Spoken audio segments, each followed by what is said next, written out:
වැඩසටහනේ අදත් විශේෂ දවසක්. අද දවසේ විශේෂත්වය එක පැත්තකින් ගත්තාම එහි තේමාව නැත්නම් ඒ මාතෘකාව කිසියම් හිතා බලන්න අමුතු ආකාරයේ මාතෘකාවක්. අනෙක් පැත්තෙන් ගත්තාම දැන් අපේ එකට එකතු වෙලා කතා බහ කරන නැත්තන් අතර කල්යාණ මිත්‍රයෙක් වෙලා ඉන්න අපේ කපිල් පීරිස් මහත්මයාගේ වීම තවත් විශේෂත්වයක් තියෙනවා. ඒ නිසා මේ තේමාවෙන්ම අර්ථය සම්පූර්ණයෙන්ම ගන්න බැරි නිසා අපිට මේ තේමාව නිරවුල් කරගන්න එතුමාගේ උදව්ව අපට ඕනි වේවි. ඒ නිසා අද අපි ජීව අජීව ද්වන්දය සහ නිව්ටන්ගේ ස්ථිරමැදිරිය කියන අදහස නිරවුල් කරගනිමින් කාල වේලාව ගත කරන්නේ නැතුව අපට කෙලින්ම ප්‍රවේශයක් ලබා ගැනීමට බලාපොරොත්තු වෙනවා කපිල පීරිස් මහත්මයාගෙන්. ඔබතුමාට මේ අවස්ථාවේදී ආරාධනා කර සිටිනවා. එතුමා ශ්‍රී ලංකා ඉංජිනේරු පර්යේෂණ හා සංවර්ධන මධ්‍යස්ථානයේ කටයුතු කරන පරීක්ෂකයෙක් හැටියට කටයුතු කරන බවතෙක්, ඒ වගේම වරලත් ඉංජිනේරුවෙක්, ඒ වගේම අපට විශ්වවිද්‍යාලයේ හම්බෙච්ච සුවිශේෂ දක්ෂයෙක්. ඒ කියන්නේ අපට මතකයි අපි නොදන්නා දේවල් මේ විභාගීට වෙනකොට අහගන්න කීව දෙනා අතර කෙනෙක්. ඒ මතකයක් අපට තියෙනවා. අපි සමහර වෙලාවට අපේ මතකය යනවා සමහර විෂයන්ගේ එතුමාගේ දැනුම සහ මේ කෞශල්‍ය පිළිබඳව අපේ එක අත්දැකීමක් කියන්න කැමති මේ වෙලාවේ. එතුමාගේ කණ්ඩායමට උගන්වපු නැති සමහර කාරණා අපේ කණ්ඩායමට උගන්ලා තිබුණාම අපේ සටහන අරගෙන ඒක බලාගෙන එතුමන්ලට උගන්වපු නැතිව අපිට උගන්වනවා. කපිල පීරිස් මහත්තයාගේ ඒ වගේ මතකයක් අපට තියෙනවා. එතුමා ඉතින් ශිෂ්‍යයන් අතර මේ සුවිශේෂ නමක් තිබුණා දක්ෂයෙක් හැටියට. ඒක මම කියන්නේ එතුමාට ගෞරවය පිණිස. දැන් ඔබතුමාට ආරාධනා කර සිටිනවා මේ දෙසුම ආරම්භ කරන්න කියලා. බොහොම ස්තුතියි. බොහොම පිං ප්‍රියන්තදාරත්න වේ.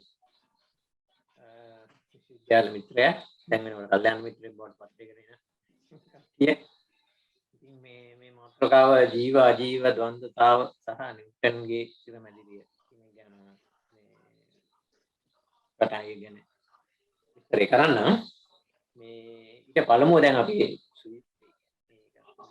තියෙන තාලම යොමුව තියෙන්නේ අරදත් මම කිව්වා වගේ මේ හැම දෙයක්ම අර එකම හුයකට ධර්මයට ගැට ගන්න ඕන. ඒක තමයි ඒ ගැන පොඩි පදනමක් දාගෙන මේ ධර්මානුකූල පදනමකින් කොහොමද මෙතනට ප්‍රවේශය කියන ගැන පොඩ්ඩක් ගත්තොත් මම කියන්නේ හොඳයි කියලා හිතනවා. එහෙම නැතුව ටිකක් හැලේ නැතුව අපි හැමතිස්සෙම අර එක මුලකට තැනකට ගැට ගැහිලා යනවා නම් අපේ මේ දැන් ගොඩාක් ප්‍රශ්න විසඳෙන වගේ වෙනවා. ඒකට අර එක තැනක් අපිට තියෙනවා ඒක යොමුවක්.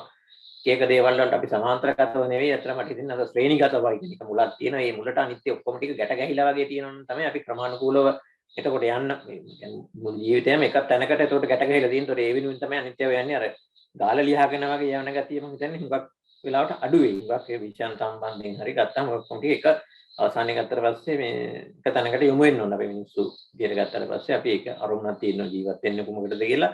ඒකට ඒ අරමුණ වෙනුවෙන් මේ සියල්ලක්ම ඒ මට්ටම් වලින් සම්බන්ධ වෙන එක හැමෝටම එකම විදිහට නෙවෙයි වෙන්න පුළුවන්. නමුත් හැමෝගේම අරමුණ අන්තිමට මේක එල්ලයක් තියෙනවා. අපි නුවර යන්න ගල්ලා මාලිගාවට යන්න අදහස් තියෙන්නේ. සමහර කැලණියේ ඉන්නවා, සමහර කඩු ගන්නවා ළඟ ඉන්නවා, සමහර ගම්පහේදී, සමහර මාතරේදී, ඒකත් මාර්ගවලින්දී, දුෂ්කරතා තියෙන තැන්වලින්දී, වංකගිරි වලින්දී. ඒකට මේ හැමෝගෙම මේ වෙලාව කරන්න ඕන කාර්යභාරය වෙනස්. ඒ වුණාට මේ එක ඉලක්කයක් තියෙනවා. හැමෝම එකම දේ කරන්නේ නැහැ. ඒ වුණාට ඒ ඉලක්කෙ වෙනුවෙන් තමයි හැමෝම කරන්නේ. කියන්නේ එහෙම එකක් තමයි මට නම් මේකේ සුන්දරත්වය තියෙන්නේ. එතකොට මේක හරිම සුන්දර අත්දැකීමක්. ඒ මොකද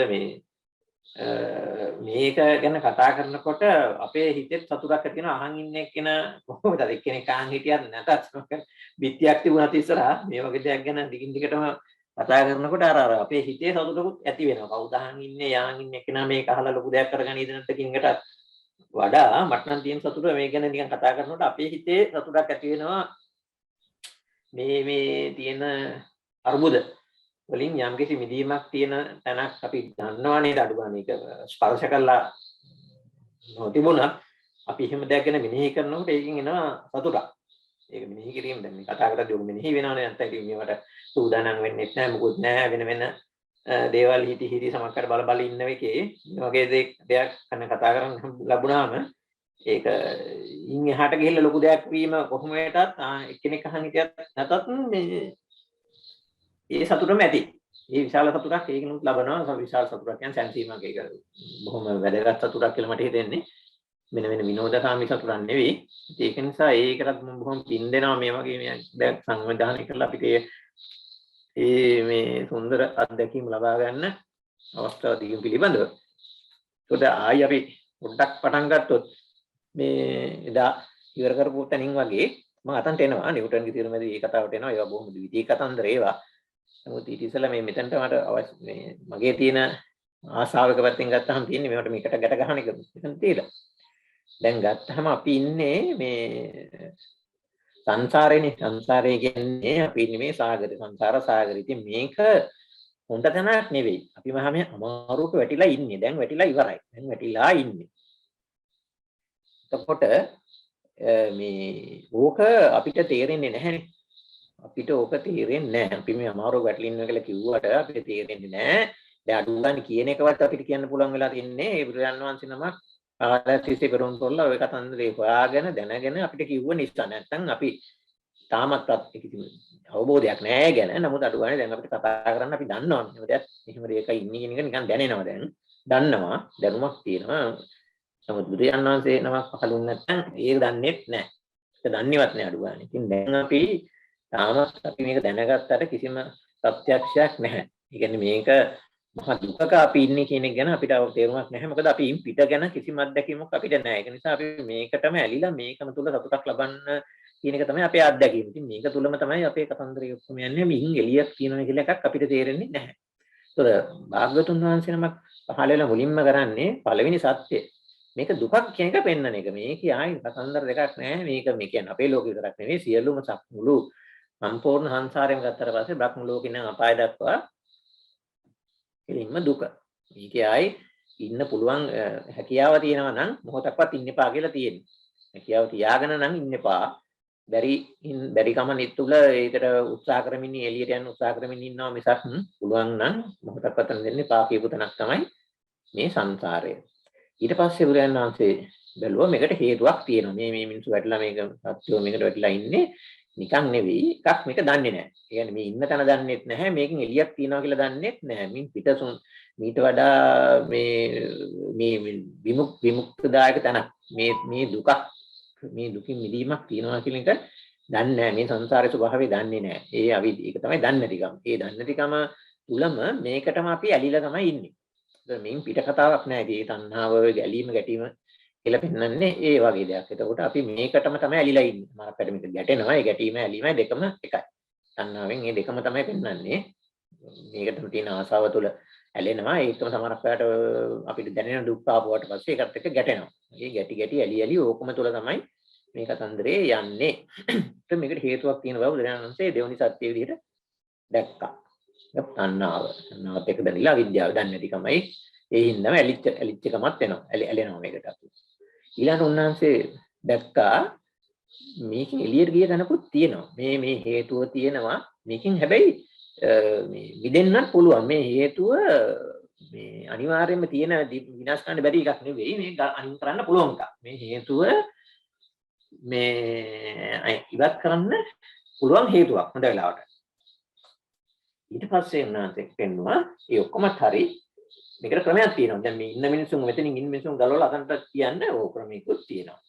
අරියස්ථාංගික මාර්ගයේදී ඕක තමයි මූලිකම සත්‍ය සතර බුදුරජාණන් වහන්සේ නම පෙන්වන්නේ. ඊට පස්සේ අනතුරුව මේ සංසාර සාගරයේ තියෙන ස්වභාවයන් පෙන්වනවා. මූලිකම ස්වභාවය අනිත්‍යයි දුකයි අනාත්තයි. ඉතින් ඒකට මූලිකම ටික ඊට පස්සේ ඕක ක්‍රියාත්මක වෙන විදිය පටිච්චසමුප්පාදෙන් විග්‍රහයක් කරනවා. මෙහෙම ඉතින් පස්සේ පල්ලයට අන්තිමට සිල් රැකලා මේක සමාධිය ඔස්සේ ප්‍රඥාවට යන ගිහිල්ලා මේක තේරුම් ගන්න විදිය තේරුම් ගන්නව නෙවෙයි. ඒක නිකන් ඊට වඩා වෙනස් ප්‍රත්‍යක්ෂයක් වගේ දෙයක් වෙන පැත්තටම අපි ඉන්නවා. අපි මේක දැක්කොත් හරිනේ. ඉතින් දැක්කොත් අපි ආයේ මේක දුකක් කියලා තේරුම් ගත්තොත් ආයේ ඒක දුක තියෙන තැන ඉන්නේ නැහැ ජීවිතේටනේ. අපි ඕන එකක් එහෙමනේ.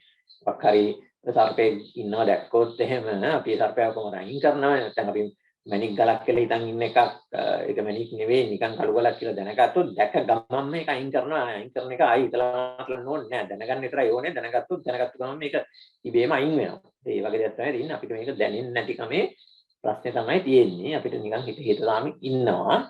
හරියට දැනෙන්නේ නැහැ. ඒකනේ අපි මේ ඉන්නේ. ඒ ඉතින් ඉන්නේ ආසාව ඉන්නම තමයි. ඉතින් මේ ආයි උපදින්නේ. ඒකම මේ තියෙන අපේම උමනා වෙන කිසිම ප්‍රශ්නයක් මේක ඉන්න නෙවෙයි. අපි ඉන්න ආසයි. ඒක නිසා ඉන්නවා. ඉන්න ආසයි ඉන්නවා. අපි මරුණත් මේක ඇලිලා ඉන්නේ. ඒක නිසා ඉන්නවා. අපි ආසාව නැත්තම් ඇලෙන්නේ නැහැ. වෙන කවුරක්වත් කියලා මේක සංසාරට කියලා බැඳලා නැහැ. මේ අපිම තමයි බැඳලා ඉන්නේ. දන්නේ නැතිකම තුල. හරි. එතකොට මේ සංසාරයේ සියල්ලම සංකත.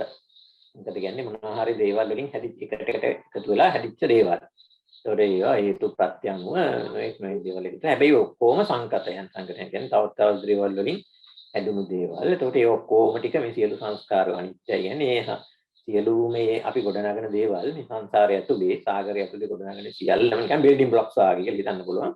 ඒ බිල්ඩින් බ්ලොක් ඔක්කොම වෙනස් වෙනවා. අපි මොන විදියකට ඔය එක ක්ලස්ටර් එක විදියට හදනවා. ඒවල් විදියට හදනවා. දොරවල් අරවා ළමයි විදියට විවිධ ආකාරයෙන් මොනවා විදියට ඊට පස්සේ හිතේ එක විදියට රූප මවාගෙන ඒවා හදන්න මොනවා කරත් ඒ හදන සියල්ලක්ම වෙනස් වෙනවා. ඒක තමයි අනිත්‍ය කියන්නේ. සංස්කාර තමයි අනිත්‍ය. නිවන් දකපු කෙනෙකුටත් ඒ වෙනස් කිරීම මේ ඒවල් දොරවල් ඉන්නවා තමයි. නමුත් උන්වහන්සේලා ඒ සංස්කාරات එක්ක බැඳිලා නැහැ. ඒ තියෙනවා තමයි. ඒවල් දොරවල් ඉන්නවා. ඒවා සංස්කාර තමයි. නමුත් ඒ සංස්කාර අපේ සංස්කාර වගේ නෙවෙයි. ඒවත් එක්ක බැඳිලා නැහැ. ඒක නිසා ඒවා වෙනස් වෙනකොට දුකක් නැහැ. ඒවත් ඒවා ස්වභාවය දැනගෙන තියෙන්නේ. ඒකට ඒවා එහෙම තමයි කියලා දන්නවා. ඒකට දුකක් නැහැ. අපිට තමයි සංස්කාර දුක වෙන්නේ. ඒකට ඒවට සංස්කාර කියන වචනේ දාන එකත් හරිද මන් දන්නේ නැහැ. රහතන් වහන්සේලාට කොහොම හරි ඒක මේ ඒක තමයි වෙනස. අපිට වෙලා තියෙන්නේ අපි මොනවා හැදුවත් හදන දේ වෙනස් වෙනවා. ඒක තමයි දුක. අපි දැඩි ලෙස මොන හරි දෙයක් හිතාගෙන ඒ විදිහට වෙන්න ඕනි කියලා ආකෘති ගත කරගන්නවා ලෝකේ. දැන් මම අහවලා වෙන්න ඕනේ නැත්නම් මගේ ළමයි වෙන්න ඕනේ විවිධාකාර වූ දේවල් මම මේ තත්ත්වෙට එන්න ඕනේ අරවා මේවා ඔක්කොම ගැන අපේ තියෙන තර අහවලා අරම වෙන්න ඕනේ. ඉතින් ඒ කිසිම ආකෘතියක් සංකත හින්දා ඒ ඔක්කොම අනිත්‍යයි. ඒතකොට ඒවා වෙනස් වෙනවා. අපි යම් ආකාරයකට හිතන්නේ හැදලා හැදුවත් ඒ හදන එකම වෙනස් වෙනවා. හදනකොට මේක වෙනස් වෙනවා. ඉතින් ඒක දුක. ඒක තමයි දුක. සමත්යක් විදිහට ගත්තා පස්සේ ඒක එහෙම පිටින්ම ගෙන දෙන්නේ දුක. තමයි පොඩි වෙලාවල් වලට ලෙඩක් හැදිලා හොඳ වෙනවා වගේ එකක් තුල සැපක් තිබුණාට ඒක නෙවෙයි කියන්නේ මෙතන. සමස්තයක් වශයෙන් ගත්තට පස්සේ සංස්කාර කියන්නේ දුක. පොඩි තැනක් කල් වෙන ලෙඩක් හොඳ වීමත් එහෙමනම් මේ අනිත්‍ය නේද? එතකොට අනිත්‍ය කොහොමද දුක වෙන්නේ කියලා වගේ අහන එක තියුණා. නෑ මේ සමස්තයකට බුදුරණවහන්සේ කියන්නේ. අපි අයිස්ක්‍රීම් එක කනකොට සැප තමයි. ඒ වුණාට අපිට මේ කවදාකවත් මේක මේ අපේ සංස්කාර හදන සංස්කාර තුල සතුටින් ඉන්න බෑ සමස්තයක් විදියට. මේ බොහොම කෙටි කාලින අරක්කු බිලත් එහෙම නම් පොඩි වෙලාවක සතුටින් ඉන්නවනේ. එහෙම සමස්තයක් විදියට ගත්තට පස්සේ මේක එහෙම පිටින්ම දුකයි. ඒකම මේක අපිට ඕන විදියට තියන්න බෑ ඒ හින්දාම. කිසිම දෙයක් මේක මේ අපිට ඕන විදියට අපේ කන්ට්‍රෝල් එකේ තියාගන්න බෑ. ඒක තමයි ඉතින් දුකේ අනිත් පැත්ත. ඒ කියන්නේ තමන් කෙනෙකුත් නැහැ කියන එක ඉතින් පැහැදිලි වෙනවා. මට මුකුත්ම කරගන්න බැරි නම් ඒතර මම කියන්නේ කවුද? දැන් මට ලෝකේ මට ඕන දේ තියාගන්න බෑ. රට බෑ. පලාත බෑ. අන්තිමට ගෙදරක් බෑ. අන්තිමට මගේ ඇඟත් බෑ. ඒකෝට එහෙමනම් මම කියන්නේ කවුද? මට කිසි දෙයක් කරගන්න බැරි මමෙක් නම් ඒ මම කවුද එතකොට? මම කියන්නේ කවුද? ඒකට මමෙක් නැහැ කියන එකත් එතනින් තර්කානුකූලව පෙන්වන්න පුළුවන්. මමෙක් නැහැ නේද කියලා. මට මුකුත් කරගන්න බැරි මමෙක් නම් මම නැහැ නේ ජනාධිපති කීටියට දැන් හරි අපිට මුකුත් කරගන්න බෑ කියලා කිසිම දෙයක් නියම විදිහට කරගන්න බැරි. එහෙම එයා ජනාධිපති කියන එකේ තේරුමක් නැහැ නේ. ඒ වගේ තමයි අන්තිමට මම ගත්ත මගේ ශරීරයවත් තියාගන්න බෑ මට ඕන විදිහට. ඒ කියන්නේ අන්තිමට මම නැහැ කියන තත්ත්වය තමයි එන්නේ. ඉතින් ඔය තමයි සංසාරේ අරන්දරේ. ඉතින් ඔය සංසාරික අන්දරේ කොහොම වුණාට අපි අර සංසාරේ දැන් වැටිලා ඉන්නේ මේ සාගරය තුල. එතකොට වැටිච්ච මිනිහා දැන් ඕකේ තියෙන දියවැල් සහ ඒ සෙල්ලම් වලින් ගොඩ සත්තු ඉන්නවා. උන්ගෙන් බේරිලා දියවැල් වලින් බේරිලා ඒ උණුසුම් සීත වලින් බේරිලා මොහොත්තු හදාගෙන මොන හරි කරලා පීනුන්ට සෙල්ලම් දාලා ගන්න. ඒවා තමයි මේ අනිත් සංකතය ඇතුලේ තියෙන සියලුම අනිත් දේවල්. අනිත් දේවල් කියන්නේ සියලුම විද්‍යා තාක්ෂණ දැනුම්. විද්‍යාකම් බටහිරද දේශීයද පෙරදිගද මොනවා වුණත් අනිකුත් සියලුම දේවල් අපි යොමු වෙන්න ඕන අන්න අරකට. ඒ කියන්නේ මේ සංසාර සාගරේ ඉන්නකොට ලෞකික දේවල් අත්‍යවශ්‍යයි. නැත්තම් ගිලෙනවනේ. දැන් අපි පීනන්න දන්නේ නැත්තම් ඒකට ගොඩ වෙන්න හම්බෙන්නේ නැහැ. දැන් බුදුහාමුදුරුවෝ භාග්‍යවතුන් වහන්සේ පෙන්නලා තියෙන අතන තිය අර පැත්තේ තියෙනවා මෙහෙම තැනක් ඒකට මෙන්න මෙහෙම මේ ඕ පාවිච්චි කරලා ඉවරලා විශේෂ උපක්‍රම ටිකකුත් උන්වහන්සේ පෙන්නනවා මේක මෙන්න මේව අනිවාර්යයි ඒ සඳහා අනිත්‍යව පාවිච්චි කරන්න. සිල් රැකලා ඒව කරගන්න ඕනේ සිල් සමාධි දැනන්න ඕනේ. මොකද ඒවට ඉතින් කන්න බොන්න ඕනේ ලෙඩ වුණාම බෙහෙත් කරගන්න ඕනේ ගෙවල් දොරවල් හදා ගන්න ඕනේ. මේකේ නොකිය සියලු දේවල් තියෙනවා විවාහ වෙලා ළමයි යන්නේ ඒ ඔක්කොම කතන්දරත් එක්ක මේ පැත්තකට යන හැටි තමයි පෙන්වලා දෙන්නේ. ඒතකොට අර සියල්ලම මේ සංකත සංසාරය ඇතුලේ තියෙන දේවල්. ඒවා ඕනි. ඒවා අත්‍යවශ්‍යයි. හැබැයි ඒවා අරකට එක්ක පැහැදිලිව වෙනස් කියන බව අපි දැනගන්න. ඒවා අරක පරම විද්‍යාව. මේ අපි ජීවත් වෙන්නේයි අපේ ජීවිතේ කවරක් සඳහාද ඒ ඔක්කොටම උත්තර ලැබෙන්නේ ඒකේ. ඒක තමයි ඉලක්කය. ඒක තමයි ගැට ගහලා දෙන්නේ තේරුම. ඊට පස්සේ අනිත් ඒවා ඕනි. එතනට යන්න. දැන් ඊතර වෙච්ච කෙනෙකුට මේ ඇතුලේ තියෙන සංකතය ගැන ගැටලුවක් නැහැ. යාට ඒව ගැන අනිතක ඒවෙන් හැදිලත් නැහැ. දැන් නිවන අසංකතයක්. නිවන කියන්නේ දැන් මේ සංසාරේ තිබිච්ච දේවල් වලින් හැදිච්ච දෙයක් නෙවෙයි. එහෙම නම් මේකත් අනිත්‍යයි. නමුත් ඒක සංසාරයේ ඇතුලේ තියෙන දේවල් වලින් හැදිච්ච එකක් නෙවෙයි. අපි දැන් දෙහෙතක් ගිහිලා ලෙඩක් හොඳ කරගත්තොත් ඒ දෙහෙතුයි ලෙඩේ හොඳ වීමයි සියල්ලම තියෙන්නේ මේක ඇතුලේ. ඒ කියන්නේ අර බිල්ඩින් බ්ලොක්ස් වලින් වෙන යම් විදියකට ඒව ආපහු වෙන විදියක සකස් කරලා. හැබැයි සකස් කරත් ඒවා බිල්ඩින් බ්ලොක්ස්මයි ඔක්කොම බිල්ඩින් බ්ලොක්ස්ම තමයි. ඔය විදියට සකස් කරත් ඒ සියල්ලම බිල්ඩින් බ්ලොක්ස්ම තමයි. නමුත් නිවන කියන්නේ බිල්ඩින් බ්ලොක්ස් වලින් හැදිච්ච එකක් නෙවෙයි. බිල්ඩින් බ්ලොක්ස් වලින් ඉක්මවා ගිය එකක්. ඒකට ඒක වෙනයි. ඒක ඉතින් අපිට වචනින් කියන්න බෑ. නමුත් ඒක බිල්ඩින් බ්ලොක්ස් වලින් තොර කතාවක්. ඒත් ඔක්කොම ටික මේවෙන්ම තමයි හදන්නේ. ඒටයි බඩේර වේවා පෙරදිග වේවා මොනවා වුණත් ඒ බිල්ඩින් බ්ලොක්ස් වලම කතාවක් තමයි. ඒකට එළියයි ඇතුලේ වෙනස සහ මම ඕනේ පෙන්වන්නේ මේ දෙක සාමාන්‍ය විද්‍යාවක් නෙවෙයි. මේකකින් ඔබට ගිය මේ වෙනමම අපේ විමුක්තිය ලබා දෙන අවසාන අරමුණ වලින් අපි යොමු කරපු දෙයක් ධර්මය කියන්නේ. එතකොට ධර්මයේ ආර්ය අෂ්ටාංග මාර්ගයේ පළවෙනි සම්මා දිට්ඨිය. ඒකේ සම්මා දිට්ඨිය තමයි අපිට අපි ලෞකික වශයෙන් මේක ලෞකික සම්මා දිට්ඨියකුත් තියෙනවා ලෝකෝත්තරයකුත් තියෙනවා. මුලින් අඩු ගානේ ලෞකික සම්මා දිට්ඨිය ගැන අපි ඒක මත තමයි පදනම් වෙන්නේ. ඒතකොට පින් කුසල තියෙනවා. ඒ පින් උත්තෝනේ ඒකම කුසලොත් කරගෙන සංසාරයෙන් එතන වැඩි තමයි කරන්න වෙන්නේ. ඒතකොට මම මේක විශේෂයෙන් කියන්න ඕනේ අර එදත් පොඩි ගැටලුවක් මම ප්‍රශ්නයක් මත වුණා. දැන් එතකොට මේකේ ප්‍රධානම කරුණ තමයි මේ කතාව පස්සේ කරන්න පුළුවන් එකක් නෙවෙයි. දැන් ඔන්නක තමයි වැදගත්ම දේ. දැන් සමහරව හිතනවා දැන් අර අපි හිතනවා අපි සමහර කරන කසාද බඳින්නේ කල් දානවනේ. අපි හිතමු දෙමව්පියන් සලකන්න ඕනේ. ඒක නිසා මම දැන් මොකක් කසාද බඳින්නේ නැහැ. ඒ වෙනුවෙන් මම කැප කරලා මගේ ජීවිතේ කැප කරලා මම බලා ගන්නවා. මොකද බැලුවොත් එම් ප්‍රශ්නයක් වෙන්න පුළුවන් කියලා. එහෙම නැත්නම් සමහරක් අය ඉගෙනීම් කල් දානවා ළමයි අනිත් සහෝදරයන්ව බලා ගන්න ඕනේ. නැත්නම් මගේ අසනීපයකට මම බෙහෙත් ගැනීම කල් දානවා අනුන් වෙන්නේ කියලා. මොකක් හරි. හැබැයි මේක එහෙම එකක් නෙවෙයි. මේක එහෙම එකක් එක්ක සසදානිකේ ගැටලුවක් තියෙනවා. මේක එහෙම එකක් නෙවෙයි. දැන් මේ සංසාරෙන් ඉතර වෙනවා කියන්නේ අපි මේ සංසාරය ගැන, මේ ලෝකේ ගැන, සංසාරය කියන්නේ මේ සංකත සංසාරය ගැනනේ. එළියට යන්න මේ සංසාරය ගැන දැනගන්න එපා. ගැන දැනගෙන මේක තමයි දැක්කේ. එතකොට ඒවා දැන ගැනීම කල්දානිකේ කිසිම තේරුමක් නැහැ. ඒවා කල්දාන්න ඕන දේවල් නෙවෙයි. මොකද ඒවා හරියට දැනගත්තාම තමයි මේ සංසාරය ඇතුලේ කරන වැඩ ටිකත් හරියට කරගන්න පුළුවන් වෙන්නේ. ඒක සංසාරේ Taman ගැනයි, අවට මිනිස්සු ගැනයි, මේ තියෙන ගස් කොළන් ගැනයි, ඔය අනිත්‍ය දුක්ඛ අනාත්ම ගැනයි, නිවනයි සියල්ලම දැන ගැනීම කොහෙත්ම අපි කල් දැමිය යුතු දෙයක් නෙවෙයි. ඒක කල් දානවා කියන්නේ ඉතින් අවිද්‍යාවට අපි යනවා කියන එක. එතකොට බණ භාවනා කරන්න කැලේට යන්න ඕනේ නැහැ. නමුත් මේවා ගැන දැන ගැනීම කල් දාන්න හොඳ එකක් නෙවෙයි. ඒක පුළුවන් තරම් වහවහම ලද හැම අවස්ථාවකදීම මේ දැනුම ලබාගෙන මේ පැත්තටම යොමු වෙන්න ඕනේ. ඒකයි මම මේ විවාහ ජීවිතේ හරිම කරේ අහවල් දේ ඉවර වෙලා මේ දැනුම ලබා ගන්නවා කියන එක කිසිම තේරුමක් නැහැ. ඒ කරන්න යන වැඩේත් හොඳට කරන්න පුළුවන්. මේක තව ටිකක් දැනගත්තා. හරිද? දැන් අපි දේශපාලනය කරනවා කියලා නැත්නම් මොකක් හරි රටේ ත්‍රස්තවාදී ප්‍රශ්නයක් තියෙනවා ඒක ඉවර වෙනකම් මම මේක කරන්නේ නැහැ කියන එක නෙවෙයි. ඒකත් හොඳට ඉවර කරන්න පුළුවන්. මේ ගැන හරියට දැනගත්තා. මේ කියන්නේ ලෝකේ මිනිස්සු ඇතුළේ ඉන්න විදිහයි ලෝකේ ගැනයි සියල්ලම මේ පරම විද්‍යාවනේ. ඒක කල් දානවා කියන එක කිසිම තේරුමක් නැහැ. මේ අපි හැම වැඩක්ම කවුරු කරගන්නීමත් තමයි කල් දැමීම වෙන්නේ. ඒකෝට එහෙම කතාවක් අවශ්‍ය නැහැ. හැමෝටම මේක කරන්න වෙනවා. සමහරක් වෙලාවට දැන් අපි හිතමු සමහරකට මේ මහාන වෙන්න යන කෙනෙක් ඉන්නවා. නමුත් එයාට මහාන වෙන්න යන්න බෑ. දෙමව්පියෝ ඉන්නවා ගෙදර වයසක බලන්න ඕනේ. එතකොට හරි. එතකොට මේකෙන් කියවෙන්නේ නෑ ඔයා ඒ ඔක්කොම මොකක් කරලා ඉවරලා ඔයාගේ මේ විමුක්ති මාර්ගය යන්න ඕනේ කියලා. එතකොට යාට හැබැයි එයාගේ සම්මා දිට්ඨිය තියෙනවා නම් එයා දන්නවා මේක පිනක්. එතකොට මේ දෙමව්පියන්ට සැලකෙන එක පිනක් විදියට සැලකලා ඉවරලා එයා එතකොට ආයින් මේ මාර්ගෙම තමයි. එතකොට එයාට අපි බල කරන්න අවශ්‍ය නැහැ. නෑ ඔයා මහාන වෙන්න යන්න අම්මා මලක් තමක් නැහැ කියලා. එහෙම නෙවෙයි. එතකොට එයාට පුළුවන් පිනක් විදියට.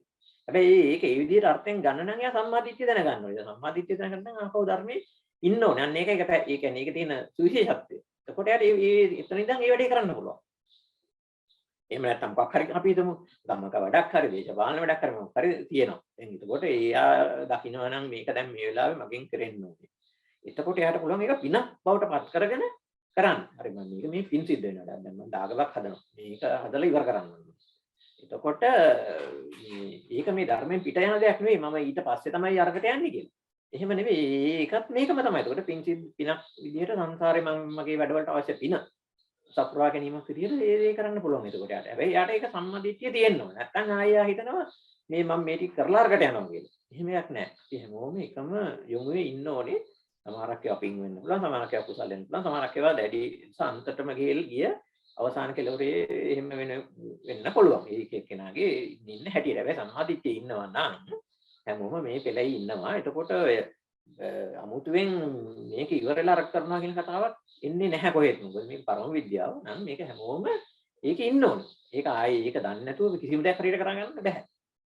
එතකොට දැන් සමාජ වැඩක් කරනවා නම් සමාජයේ විදිහට ලොකුවට පරාර්ථකාමී විදිහට ඒ පෙන්වට හුඟක් වෙලාවට අපිට පේන්නේ ධර්මයෙන් පිට සම්මාදිට්ඨිය වලින් පිට ගිහිල්ලා එම කරන්න යන මිනිස්සුන්ට වඩා හොඳට කරන්න පුළුවන්. සමහරවිට බාහිරෙන් බැලුවට පස්සේ පුංචි වෙන්න පුළුවන් වැඩ කටයුත්ත. ඒ පුංචි වැඩේ අරිට වඩා ගොඩක් සාර්ථකයි. කියන්නේ අපි දැන් වැඩ ගොඩක් වුණාට ඒක යමක් වැඩක් වෙන්නේ නැහැනේ හරියට. කාර්ය බහුලත්වය ලොකු වැඩ කොටසක් කරනවා වෙන්න පුළුවන්. ගිහලා ආවම කරනවා ලොකු නෙගලි හදනවා රොම. නමුත් ඒක සම්මාදිට්ඨිය තුල නෙවෙයි නම් වෙන්නේ. සමහරක් වෙලාවට ඒවා මහා විනාශකාරී විදිහට ඉවර වෙනවා. ඒ ප්‍රතිඵලදායි නෑ. ඊට වඩා අරක ඉන්න එක්කෙනාට කොහොම අනුන්ටයි Tamanටයි දෙගොල්ලන්ටම හොදක් වෙන විදිහට කරන්න පුළුවන් වැඩි. හරිද? ඒකයි මේ වෙනස තියෙනවා. එතකොට සම්මාදිට්ඨිය ඇවිල්ලා තමයි අඩුම ගානේ එහෙම ඉන්නවනම් වඩාත්ම හොඳයි. ඒක තමයි අතරම වෙන්න ඕනේ. ඒ නිසා මේක මේ සමාන්තරව මේක ඉවරකට යන දෙකක් නැහැ. ශ්‍රේණිගතව තියෙන්නේ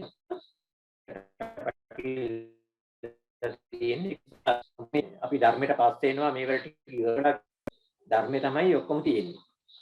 ඒක මට පොඩ්ඩක් මේ ලිම කියන්න එක මගේ යුතුයමක් තියෙනවා මට. ඒක මේ කියන්නේ ඒකයි මම කිව්වේ. ඒකට කෙලස් ඇත්තට මේ එහෙම වෙනකොට ඒ තියෙන අපේ කෙලස්නේ අඩු වෙන්නේ. ඉතින් කෙලස් අඩු වෙන එක ලෞකික වැඩවලටයි හැම ඕන එකට හොඳයි. කෙලස් අඩු කෙනෙක් කියන්නේ Tamanටත් හොඳයි අනුන්ටත් හොඳනේ. ඒක ගැන ආයේ කෙලස් මම කෙලස් අඩු කරගන්න එක පරක්කු කරනවා කියනවා නම් ඒක හිතා ගන්න අමාරු කතාවක්. මගේ තියෙන කෙලස් අඩු කරගන්න එක දැම්ම ඕනේ නැහැ. ඒක පස්සේ කරනවා කියලා ඉන්නවා වැඩක් නෙමෙයි. එහෙම නෙවෙයි. ඒක අඩු කර ගැනීම ප්‍රමුඛතාවය. ඒකෙන් තමයි අනිත් හැම දෙයක්ම හොඳට කරන්න පුළුවන්. දෙමාපියන් බලනවද රට ජාතිය රැක ගන්නවද අනිත් සියලුම දේවල්. ඒක කිසි දෙයකට බාධාවක් නෙවෙයි යහපතක්මයි වෙන්නේ. මේ ඒකට යා ගියාම. ඒකට ඒක නිසා ඒක ඒ විදිහට තියාගන්න ඕනේ. ඒතකොට අර බෝධිසත්වයන් අල්පයක් කියන්නේ බුදු කෙනෙක් කියන්නේ සම්පූර්ණ වෙනස් කතාවක්. ඒක මම හරියටම දන්නේ නැහැ. යමුත් ඒ බුද්ධ මේ ප්‍රනිදාන වෙලා ඒ සංසාරේ මේ සංසාරයේ තියෙන සුවිශේෂී සිද්ධිය. ඒතර අපි හැමෝම මේ ඒ විදිහට අපේ එහෙම මේකක් නැහැ. ඒක වෙනමම සංකල්පයක් නෙවෙයි වෙනමම ධර්මතාවයක්. ඒකට ඒක වෙනම ධර්මතාවයක්. ඒක හැමෝම ඒක ප්‍රගුණ කිරීමේ අවශ්‍යතාවයක් බුදුරජාණන් වහන්සේ කොහොමවත් පෙන්නලා නැහැ. ඒක නිසා අපිට මේ නිවන් මාර්ගයේම මේ සියලුම වැඩ ඉතා හොඳින් ඊට වඩා ඉතා හොඳින් කරත හැකි මේ නිවන් මාර්ගට යන්න පුළුවන් නම් මගේ ඉන්නවනේ. ඊට පස්සේ දැන් අපි එමු අර අපේ එදා ඉවර කරු තැනේ කතාවට මේ දැනුම. දැන් ඔන්න අපි දැන් ආපහු සංසාරේට. දැන් සංසාරේ ඉන්නේ කොහොමද? දැන් සංසාරය ගැන කතා කරද්දී එදාට මට පෙන්වන්න බැරි වුච්ච ස්ලයිඩ් එක දැන් පෙන්නලා අපි පටන් ගමු. ඒ දැනුම කතන්දරයට යන් එතන ඉඳන් බටහිර පෙරදිග ඔය ඒ වැඩේට. එතකොට එතනින් මම පැහැදිලි කරන්නම් මට පුළුවන් විදිහට ඔය ජීව ද්වන්දතාවයයි ඔය නිව්ටන්ගේ අපි හිර වෙලේ ඉන්න තැනයි. හරි. එතකොට දැන් බුදුරජාණන් වහන්සේ අපේ පරම විද්‍යාඥයා මේ මනස මේ පරිමදේශ ඒකට ඇවිල්ලා මේ සංසාරේ පිරිසිදු දැකපු භාග්‍යවතුන් වහන්සේ දල වශයෙන් පෙන්වන මේ අපේ ගනුදෙනුව භාග්‍යවතුන් වහන්සේ අන්දන වදාළ පරිදි මූලික මිනිස් ක්‍රියාවලිය ගනුදෙනුව. ඒ කියන්නේ අපි සංසාරෙත් එක්ක ලෝකෙත් එක්ක යම් දේවල් ලබා ගන්න හැටි මේ ඉන්ද්‍රියාශ්‍රයෙන් ඊළඟට අපි කරන විදියයි. එතකොට අපේ තියෙනවා ඉන්ද්‍රිය හයක් මනස හය. එතකොට මේ අවයව තියෙනවා අසකරණාසය දිව සිරුර තවත් අවයව තියෙනවා. ඒවා අවයව වෙනවා. ඊට පස්සේ ඒවට ඒ බාහිර වස්තු තියෙනවා. ඊට අමතරව ඒ අවයවයි ඒ ඔක්කොම ටික රූප ඊපස්සේ ඕවට නාම කොටස එකතු වුණාන් පස්සේ විශේෂ ඉන්ද්‍රිය ටිකට මේ අවයව තමයි ඒවා මුලින්ම ඒ අවයව සමහර ටිකක් ඉන්ද්‍රිය බවට පත් වෙනවා අර නාම කොටස එකතු වුණාන් පස්සේ. එතකොට ඒවා මනස කන්න නාසය දිව සිරුර කියන ආයතන 6 බවට පත් වෙනවා. එතකොට ඒ ආයතන වලට අපේ ශරීරයේ බාහිර වස්තු වලයි රූප, ශබ්ද, ගන්ධ, රස, ස්පර්ශ යට අතීන්ද්‍රිය සංවේදනක් ලැබෙනවා. පස්සේ මනස උතන්දි මනස වැඩ කරන්නේ ඉන්ද්‍රියක් විදිහට. මම දැක්කවා මනස අපි කියන ඔය මොකක් හරි ඔය ඇතුලේ අපේ ක්‍රියාත්මක වෙන බලවේගය තුන් ආකාරයක් තියෙනවා කියලා. දල වශයෙන් ධර්මයේ තුල මනස ඉන්ද්‍රියක් විදිහට මනස මනී ඉන්ද්‍රිය. ඒ විඥාන කියන්නේ දැන ගැනීම. යන චිත්ත සිතීම. එතකොට ඔය ඉන්ද්‍රිය හයට නාම කොටස පස්ස වේදනා චේතනා සංඥා මනසිකාර කියන නාම පහ එකතු වුණාම අරවට හැදෙනවා ආයතන. එතකොට මේ නාම රූප දෙක දක්වලා තියෙන්නේ අර මේවා කණයි කොරයි වගේ. කන තමයි රූපේ. මේ හැබැයි යන්න පුළුවන්. නාමය හැපේනවා කොරා. පේනවා හැබැයි යන්න බෑ. එතකොට අර කුඩ රූපේ උන්න කල තමයි නාමයන්. ඒකට මේ දෙක එකට තමයි ක්‍රියාත්මක වෙන්නේ. මේ කියන්නේ කෙනෙක් අනිත් එක්කෙනා ඉන්න හින්දා නෙමෙයි අනිත් එක්කෙනා ඉන්නේ. නමුත් මේ දෙන්නම එකතු වුණාම තමයි අදාළ කාර්යය කරන්න පුළුවන් වෙන්නේ. එතකොට රූප, ශබ්ද, ගන්ධ, රස, ස්පර්ශ එකතු වෙලා ඒ ඉන්ද්‍රිය වලින් අදාළ විඥාන පහළ වෙනවා. ඒ කියන්නේ චක්කුංච පටිච්ච රූපේච උප්පජ්ජති චක්කු විඥානං වගේ ඒ වගේ හයටම එනවා. ඊපස්සේ එතනදී අපි ඔය දැන ගැනීම වෙලා ඊපස්සේ වේදනා සංඥා ඒවත් ඇති වෙනවා. ඒවා මෙතන පෙන්නන්න නැහැ. නමුත් මේ කියන්නේ පංචස්කන්ධ පංච උපාදානස්කන්ධ ක්‍රියාවලිය. චිත්ත අවස්ථාවේදී කියන්නේ ජවන චිත්ත අවස්ථාවේ තමයි අපි හිතන්නේ. ඒ හිතීම තමයි පෞරු සහගත තැන. ඒකට විඥානේ පහළ වෙලා ඒ විඥාණයෙන් යන සංවේදන කොහොමදත් අපිට එනවා. අපිට කියන රහතන් වහන්සේටත් ඒවා එනවා. ඒක නවත්තන්න බෑ කර්මානුව. මේ රහතන් වහන්සේට හැබැයි ඉතින් අර දෝමනස සහගත මනෝ විඥානේ පහළ වෙන්නේ නැහැ අපිට වගේ. අනිත් ඒවා එනවා. හැබැයි උන්වහන්සේට දැන් කලකින් ගහුවොත් ඒ වේදනාව වෙනවා. ගඳක් આવොත් ඒ ගඳ එනවා. ඒවා හරිනම් අපිටත් ඒවා එනවා. අපි එතනදී එතනින් නවතින්නේ නැහැ. අපේ ප්‍රශ්නේ තමයි අපි උල ඒක පෙන්වන්නේ පළවෙනි එක හිතීම ඒ විඥානේ විඥානින් එන වේදනාව තමයි පළවෙනි උල එන ගැනීම. එනීම වගේ කියන්නේ බුදුරන් වහන්සේ. ඊළඟට අපි කරන්නේ පුකක් යනවා. ඒක අරගෙන ආයෙත් ගන්නවර හිතීම තුළ. මේ ජවන සිත්වලදී තමයි අපේ වල සියලුම දෝමනස්ස වේදනා අපිට පහළවන්නේ. කියන්නේ ඒක කරන්නේ අපි. අපිට අතනදී 100න් ඉඳලා ඒක නවත්ත ගන්න බැරුව අපි ඒක ගැන හිතලා තමයි මහා දුක් දෝමනස්සකටපත් වෙන්නේ. හරිද? ඒක තමයි එතන තමයි අර උපාදාන වෙන තැන නවත්ත ගන්න ඕනේ. එතනින්දී දැන් දුක් විඳිනවා හිතෙන් විශාල වශයෙන් ඒ වෙන හිත ඊට අමතරව මේ සංස්කාරات ඇති කරගන්නවා ඊළඟ තව ඉස්සරහදී ඵල දෙන්න. තව විඥාන දුක්ඛදායක වේදනා සහිත විඥාන පහල කරගන්න. මේ දෙකම කරගන්නේ ඔන්න ඔය චිත්ත කියන තැනින් හිතීම කියන එකෙන්. ඉතින් ඔය හිතින් හිතලම තමයි සමහරක් මානසික ක්‍රියා වලින් ආපව මනසටම සම්බන්ධ වෙනවා ඒවා. එහෙම නැත්නම් කායික ක්‍රියා වාචික ක්‍රියා එළියට කරනවා. ඒකට අපිට එළියට දෙන්න පුළුවන් කායයෙන් වචනෙන්නේ. මේ දෙකෙන් එළියට යම් යම් දේවල් කරනවා. ඒකට ඒවා කරන්න හිතලා. එතකොට ඒකෙන් මේ ආයි පාරක් අපි සංස්කාර දැස් කරගන්නවා. එතකොට අපේ ගත්තාම මාස ඉන්ද්‍රිය. ඒක පළවෙනි දේ. ඊළඟට මේ process එක මේ ඇතුලේ සිද්ධ වෙන දේ මේ විඥානය කියන්නේ දැන ගැනීම. මේ දැන ගැනීම කියන එක මේ ඇතුලේ ඔය කියන දැන් ඔය පස්ස වේදනා චේතනා සංඥා කියන්නේ මූලික චෛතසික ටික සබ්බචිත්ත සාධාරණ චෛතසික වල ප්‍රධාන ටික ඊට අමතරව චෛතසික මහා ගොඩක් තියෙනවා කෙලස් අපිට ඒවත් එක තමයි ওই දැන ගැනීම කියන එක එන්නේ. එතකොට අපි කියන දැන ගැනීම කියන එක වෙනස්. නිකන් හුදෙක් එළිය දැකලා දැන ගැනීමක් නෙමෙයි මේ අපි උපකරණයේ ඇතුලේ තියෙන කෙලෙස් එක කොහොමද මේ දැන මේ එළියේ තියෙන දේවල් අපි දකින්නේ එකත් ගැන මේ බුදුරණවහන්සේලා උපරිම තැන ඉන්නේ. නමුත් රහතන් වහන්සේලා ඊට පස්සේ අඩු ගානේ ඔය ගැන බණ භාවනා කරන ධ්‍යාන වඩන ස්වාමීන් වහන්සේලා ඊට පස්සේ සිල්වත් ඇත්තෝ පවා ඒ ගැනත් ඒ ඇතුළ ගැනත් ඒගොල්ලෝ දන්නවා. මේ එළියෙන් දකින්න දේ ඇතුලේ අපි දැනගන්නේ මොකද්ද කියන එක ගැනත් දන්නවා. දැන ගැනීම ගැන දන්නවා. නේද? එතකොට දැන් උටින් තමයි වෙනස පෙන්වන්න වෙන්නේ. දැන් ඔය අපේ පැත්තට එනකොට කියන්නේ පෙරදිග පැත්තට එනකොට සිදුවෙන වෙනස මම මේ කියන්න ගන්න. එතකොට මනස ඉන්ද්‍රියක් විදිහට විවෘත වෙනවා පෙරදිගදී. බටහිර පැත්තේදී අපි බටහිරයි කියලා තියෙන දැනුම් වල ඒක ෂට්. ඒ ඉන්ද්‍රිය සම්පූර්ණයෙන්ම ෂට් කරලා තියෙන්නේ. ඒක විඥානය සහ සිතීම කියන තැන් දෙකට විතරයි අදාළ වෙන්නේ. ඒකෙදි දැන ගැනීම කියන එක ගැන අපි මොකද දන්නේ නැහැ. ඊටදී දැන ගැනීම කියන එකවත් දන්නේ නැහැ. ඒක ඒ ඇතුලේ ප්‍රොසෙස් එක මොකක්ද කියන එක ගැන කිසි අවබෝධයක් නැහැ. ඇතුලෙන් ඉල්ලන දේ ඇතුල සතුටු කිරීම සඳහා ඔහේ කරනවා. නමුත් මේ ඉල්ලන්නේ කවුද? මේ ඉල්ලන්නේ සාධාරණද? මේවා දෙන්න පුළුවන්ද? මේවා දීලා මෙයාව සතුටු කරන්න පුළුවන්ද කියලා මේ පැත්ත ගැන කිසිම හෙවිල්ලක් බැලිල්ලක් නැහැ. ඉල්ලන දේ අපි දන්නේ නැහැ කොහොමද ඉල්ලන්නේ කියලා. නමුත් ඉල්ලන දේ දෙනවා. දිදී සතුටු කරන්න තමයි ඇතුළ සතුටු කරන්න හදන්නේ. හැබැයි ඇතුලේ මොකද්ද මේ ඉල්ලන්නේ? මෙයා කවුද මේ? මොකද්ද මේ ඉල්ලන්නේ? මේවෙන් තරම් සතුටු කරන්න පුළුවන් මිනිහෙක්ද මේ ඇතුලේ ඉන්නේ කියන එක ගැන කිසිම සෙවිල්ලක් බැලිල්ලක් බටහිර නැහැ.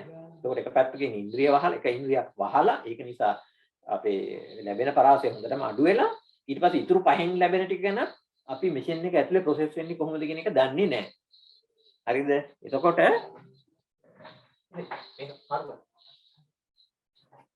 එතකොට දැන් ඔන්න පැහැදිලි වෙන්න ඕනේ දැන් ඔය තියෙන වීක්නස් එක නේ. දැන් එතකොට එක පරාසයක්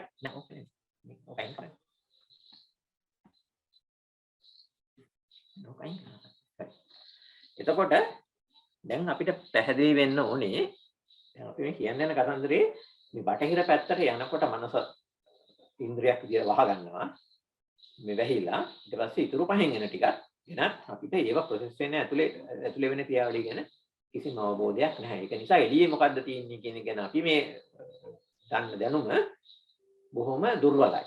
ඒ කියන්නේ හරියට නිකන් සරල උදාහරණයක් කිව්වොත් මොකක් හරි වීදුරු කැල්ලක් තියෙනවා කියන්නේ දැන් බටහිර පැත්තේදී ওই වීදුරුවත් හරි පොඩි.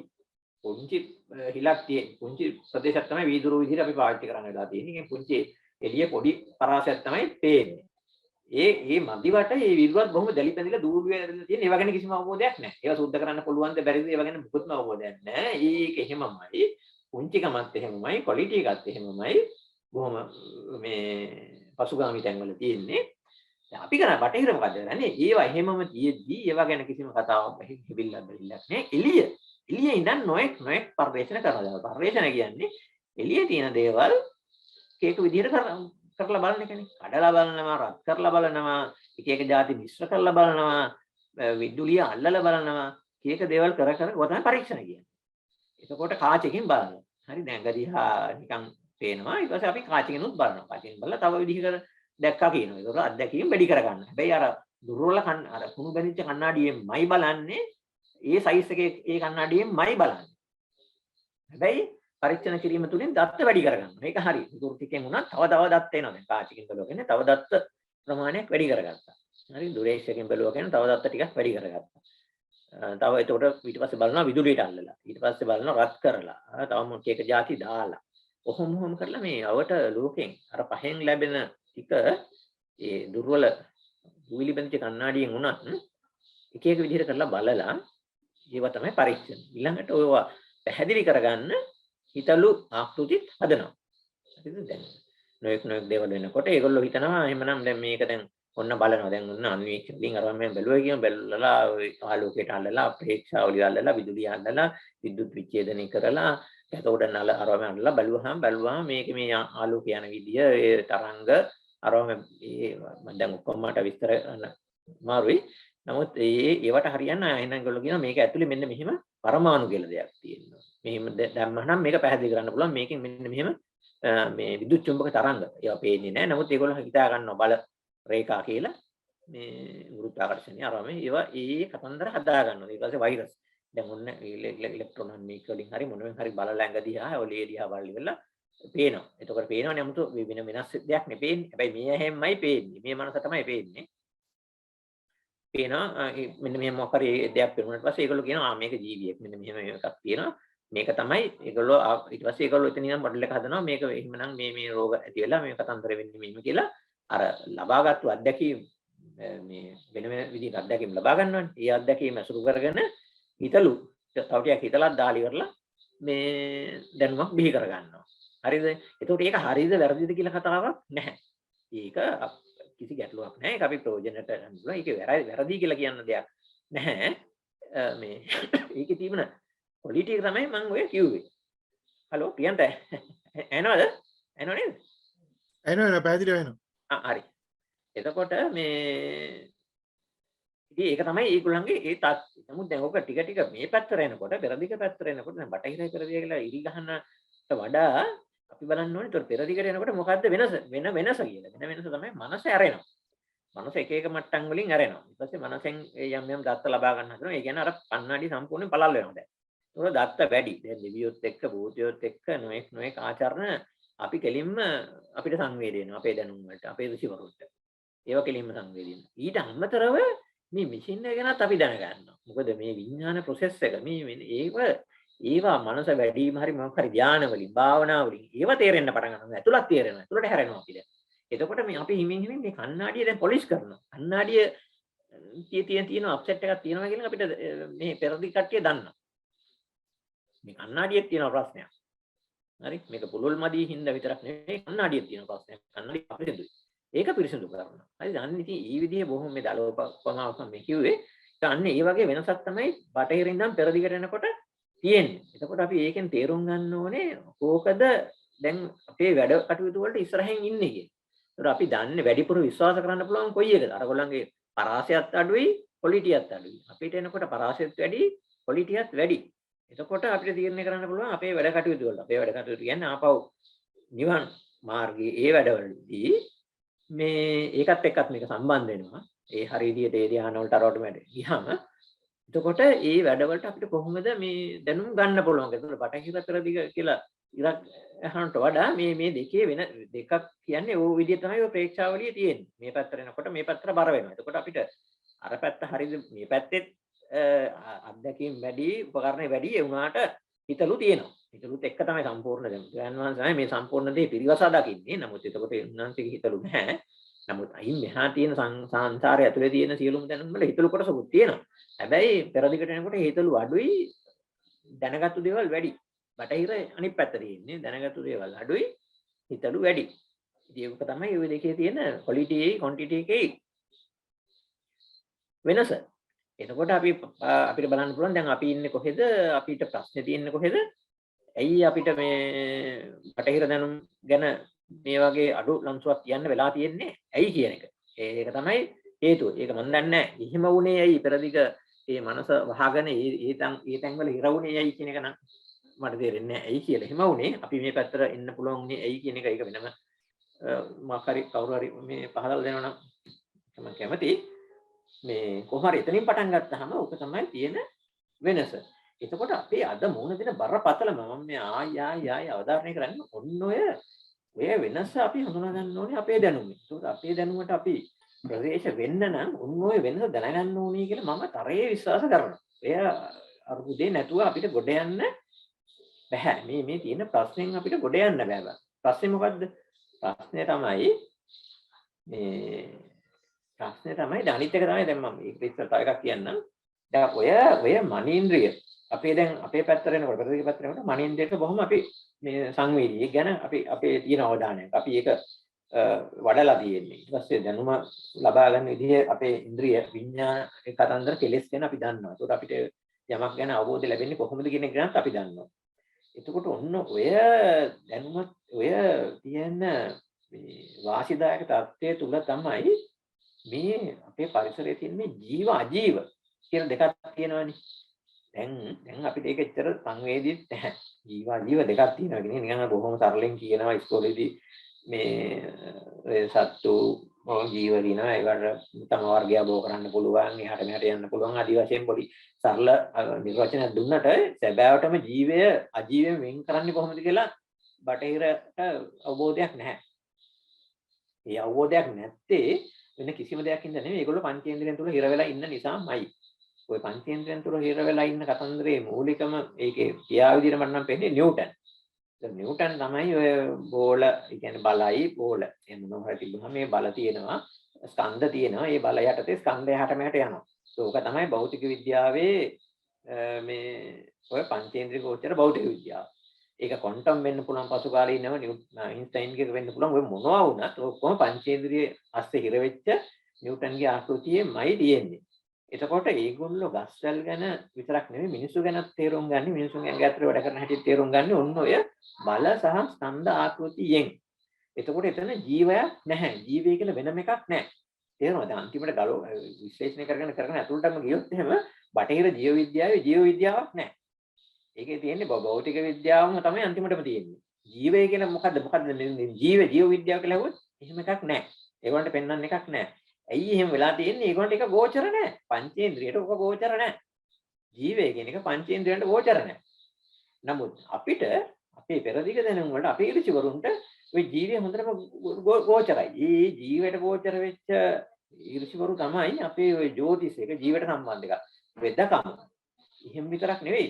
අපි ඔය ඉදිකිරීම වලදී පවා ඒ ඔක්කොම දැන් අන්තිමට ඇත්තටම අපිට වඩා වැදගත් වෙන්නේ මෙතන ජීවයනේ. කියන්නේ සියලු සත්තු වෙනුවෙන් සත්තුන්ගේ යහපත වෙනුවෙන් සියලු සතාගේ යහපත වෙනුවෙන් අපි වැඩ කරන්න ඕනේ. ඒත් අපි වැඩියෙන්ම දැනගන්න ඕනේ මේ ජීව පද්ධතිය වල ක්‍රියාකාරීත්වය ගැන. අජීව දේවල් වල නෙවෙයි. නමුත් ඒගොල්ලෝ පටන් ගන්නෙ මොකද්ද? අජීව දේවල් කීපයකින් හැසිරීම වලින් හදාගන්න සූත්‍ර වලින් ඒක තමයි ඒගොල්ලන්ගේ ප්‍රධාන දේ. ඕකෙන් තමයි ඉන්නේ ජීවය පැහැදිලි කරන්නේ. උතන තමයි පුදුමාකාර අරුදේ තියෙන්නේ. හරිද? ඒ කියන්නේ දැන් මම ඔකට හොඳ මේ ස්ලයිඩ් එකක් පෙන්නන්නම් දැන්.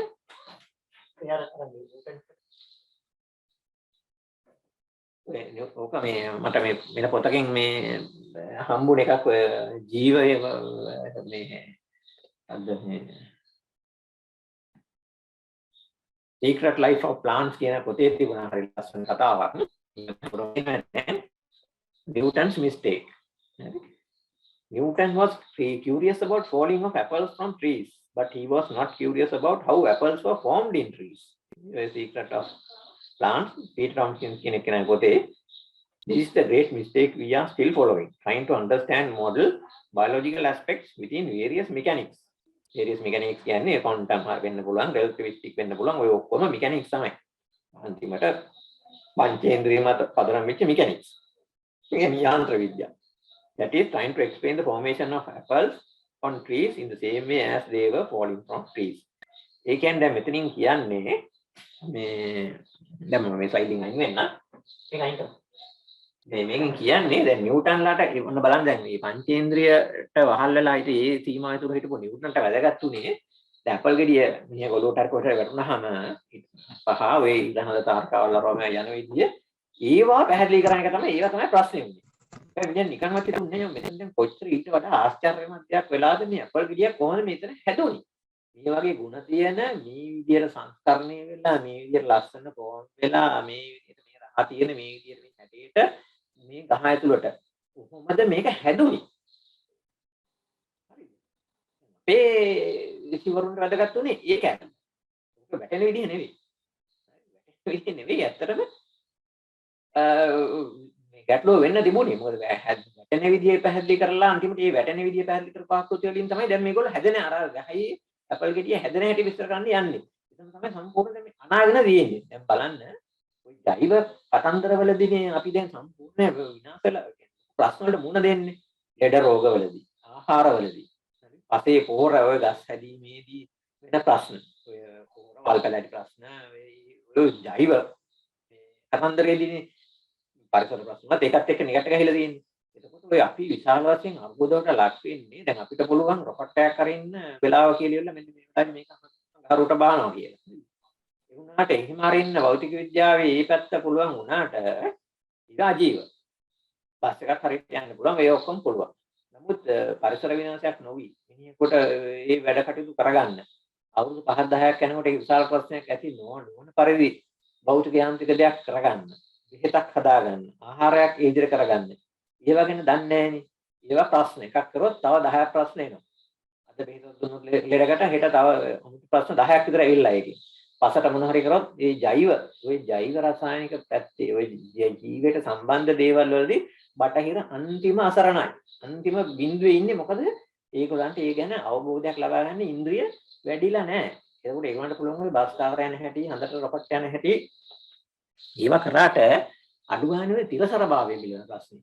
ඒක විසඳුමක් කරගන්න බෑනේ. ඒ තිරසරභාවය කියන එක මම ඒක වෙලාවටම කියන්නම්. ඒක ගැට ගහලා තියෙන ජීවයත් එක්ක. කවදාවත් ඔය අජීවී ද්‍රව්‍ය වලින් තිරසර විදියට මේ ලෝකයේ ඇතුලේ වැඩ කරගන්න බෑ. කුණු ගොඩක් එකතු වෙනවාමයි. ඔය රීසයික්ලින් කරන්න බෑ. බල ශක්තිය තිබුණත් කරන්න බෑ. මේ තාපගත විද්‍යාවේ නියම 4ක් තියෙනවා. බලමු පස්සේ වෙලාව ඒකෙන් ඒ බටහිරම බිහි වුණාට ඒකේ තියෙන සුවිශේෂත්වයක් අපිටත් විශාල වැදගත්කමක් තියෙන. මේ නියම 3-4ක් තියෙනවා. ඒලෙන් පෙන්නනවා බල ශක්තිය තිබුණත් අපිට සයික්ලින් වැඩි කරන්න බෑ. රීසයිකල් කරලා සම්පූර්ණයෙන් කරන්න බෑ. කුණු ගොඩක් එකතු වෙනවමයි. ඒක වළක්වන්න නම් අපි මේ ජෛව පද්ධතිය වලට මූලිකත්වය දෙන්න ඕනේ. කියන්නේ කැලෑ පැත්තට බර වෙලා ගස් වැල් වවලා ඒ පැත්තට බර වෙන්න ඕනේ. මොකද ජීවයට විතරයි පුළුවන් ඔය මේ විපරිණාමය යම් ප්‍රමාණයක පරිණාමීය කරන්න. මුළුකම විපරිණාමය වෙනවා. දැන් භෞතික යාන්ත්‍රික දේක ලක්ෂණය තමයි හදපු වෙලාවින් දැම්ම විපරිණාමය. නමුත් ජීව දේකක යම් කිසි පරිණාමයක් තියෙනවා. දැන් මේ පොඩි කාලෙන් හැදෙනකොට ඒ පරිණාමය වෙනවා. ඊට පස්සේ කාලයක් ගිහලා වයසට යනකොට ආපහු අනිත් පැත්තට විපරිණාමය තමයි ගහක් කොළන් වුණත් එහෙම. ඒකනේ දැන් ඒවට තමයි මරණය කියන කොහොමද අර්ථවත් වෙන්නේ ඒකනේ. දැන් අජීවී දෙයක මරණයක් කියලා එකක් නැහැ. මොකද ඒකේ පරිණාමයක් ඇත්තෙම නෑ. හැදිලාම තියෙන්නේ මැරෙන්නම කතම විතරයි වෙන්නේ. නමුත් අනිත් ඒවා පොඩි පරිණාමයක් වෙනවා. ඊට පස්සේ තමයි විපරිණාමය. සමස්තපදයෙන් විපරිණාමය තමයි දිරාජාවටපත් වීම. නමුත් අරවා තියෙනවා පොඩි අර අනිත් පැත්ත හරවන ගතියක්. ඒකට මේ අනිත් පැත්තට කරකවන ගතිය තියෙන්නේ ජෛව පද්ධති වල විතරයි. මේක ඔය භෞතික යාන්ත්‍රික ඔය දැන් තියෙන බටහිර ඒවා මැෂින් වලින් රීසයිකල් කරලා ඒ ක්‍රමවේදයෙන් බෑ. ඒකට අපි ස්වභාවික ඔය වන ගහකොළ ඇසුරු කරගෙන ඒවට යන්න ඕනේ. ඊවා තියෙන ජීවය ගන්න ඕනේ. දැන් මට තේරෙන විදිහට ඔය ප්‍රොසෙස් ෆුඩ් කියන්නේ අර ජීවය මරපු ඒවා. ගස් වලින් වැල් වලින් ගත්තා වුණා.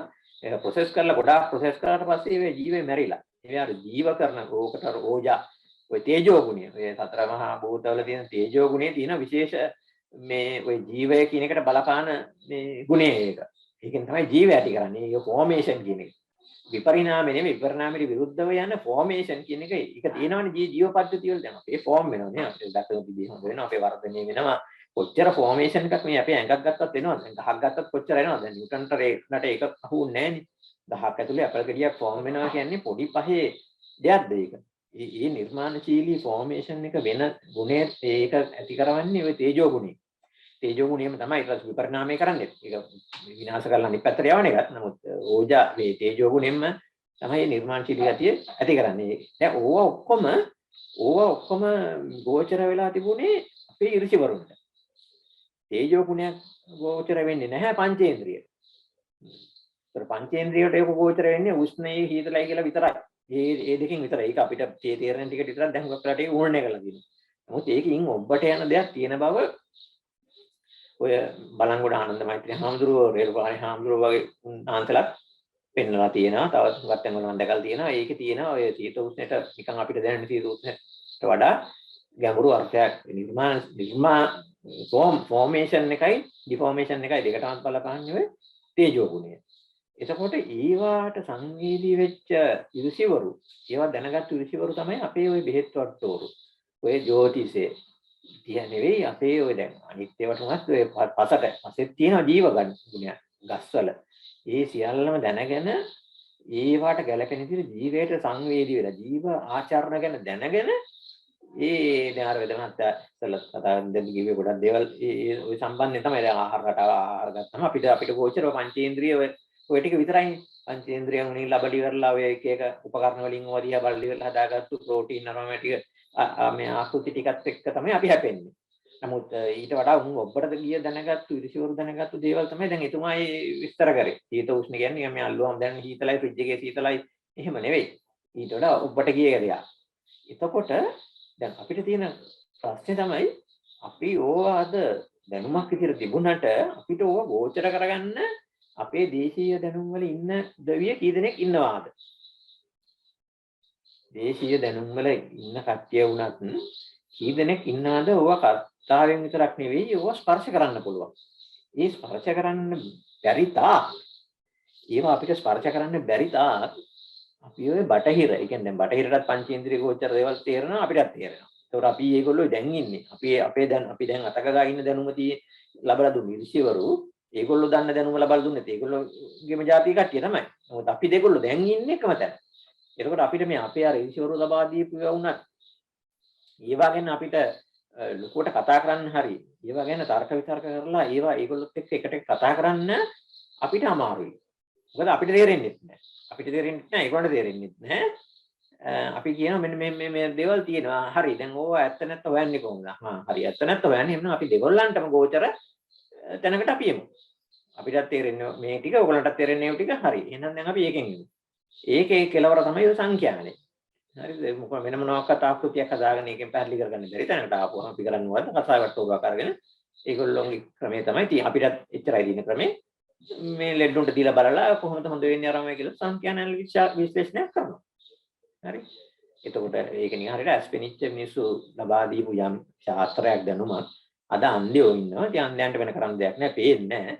මේකේ හරි වැරදි බලන්න පුළුවන් අතපත ගාලයි කණින් මොනවද සද්දාහලා විතරයි. ඒ ටිකෙන් අපි බලනවා. අන්නේ එතනදී ඔය தත්ත්වේ නම් අපි ඉන්නේ.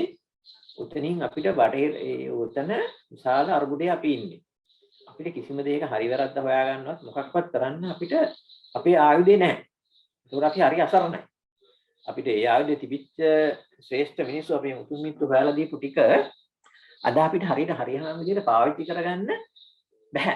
ඒකෝර මම නම් තරයේ දැන් විශ්වාස කරන දෙයක් තමයි අපේ දැනුම ගැන යනවා මොකක් හරි වැඩක් කරනවා නම් කරන්න වෙන්නේ.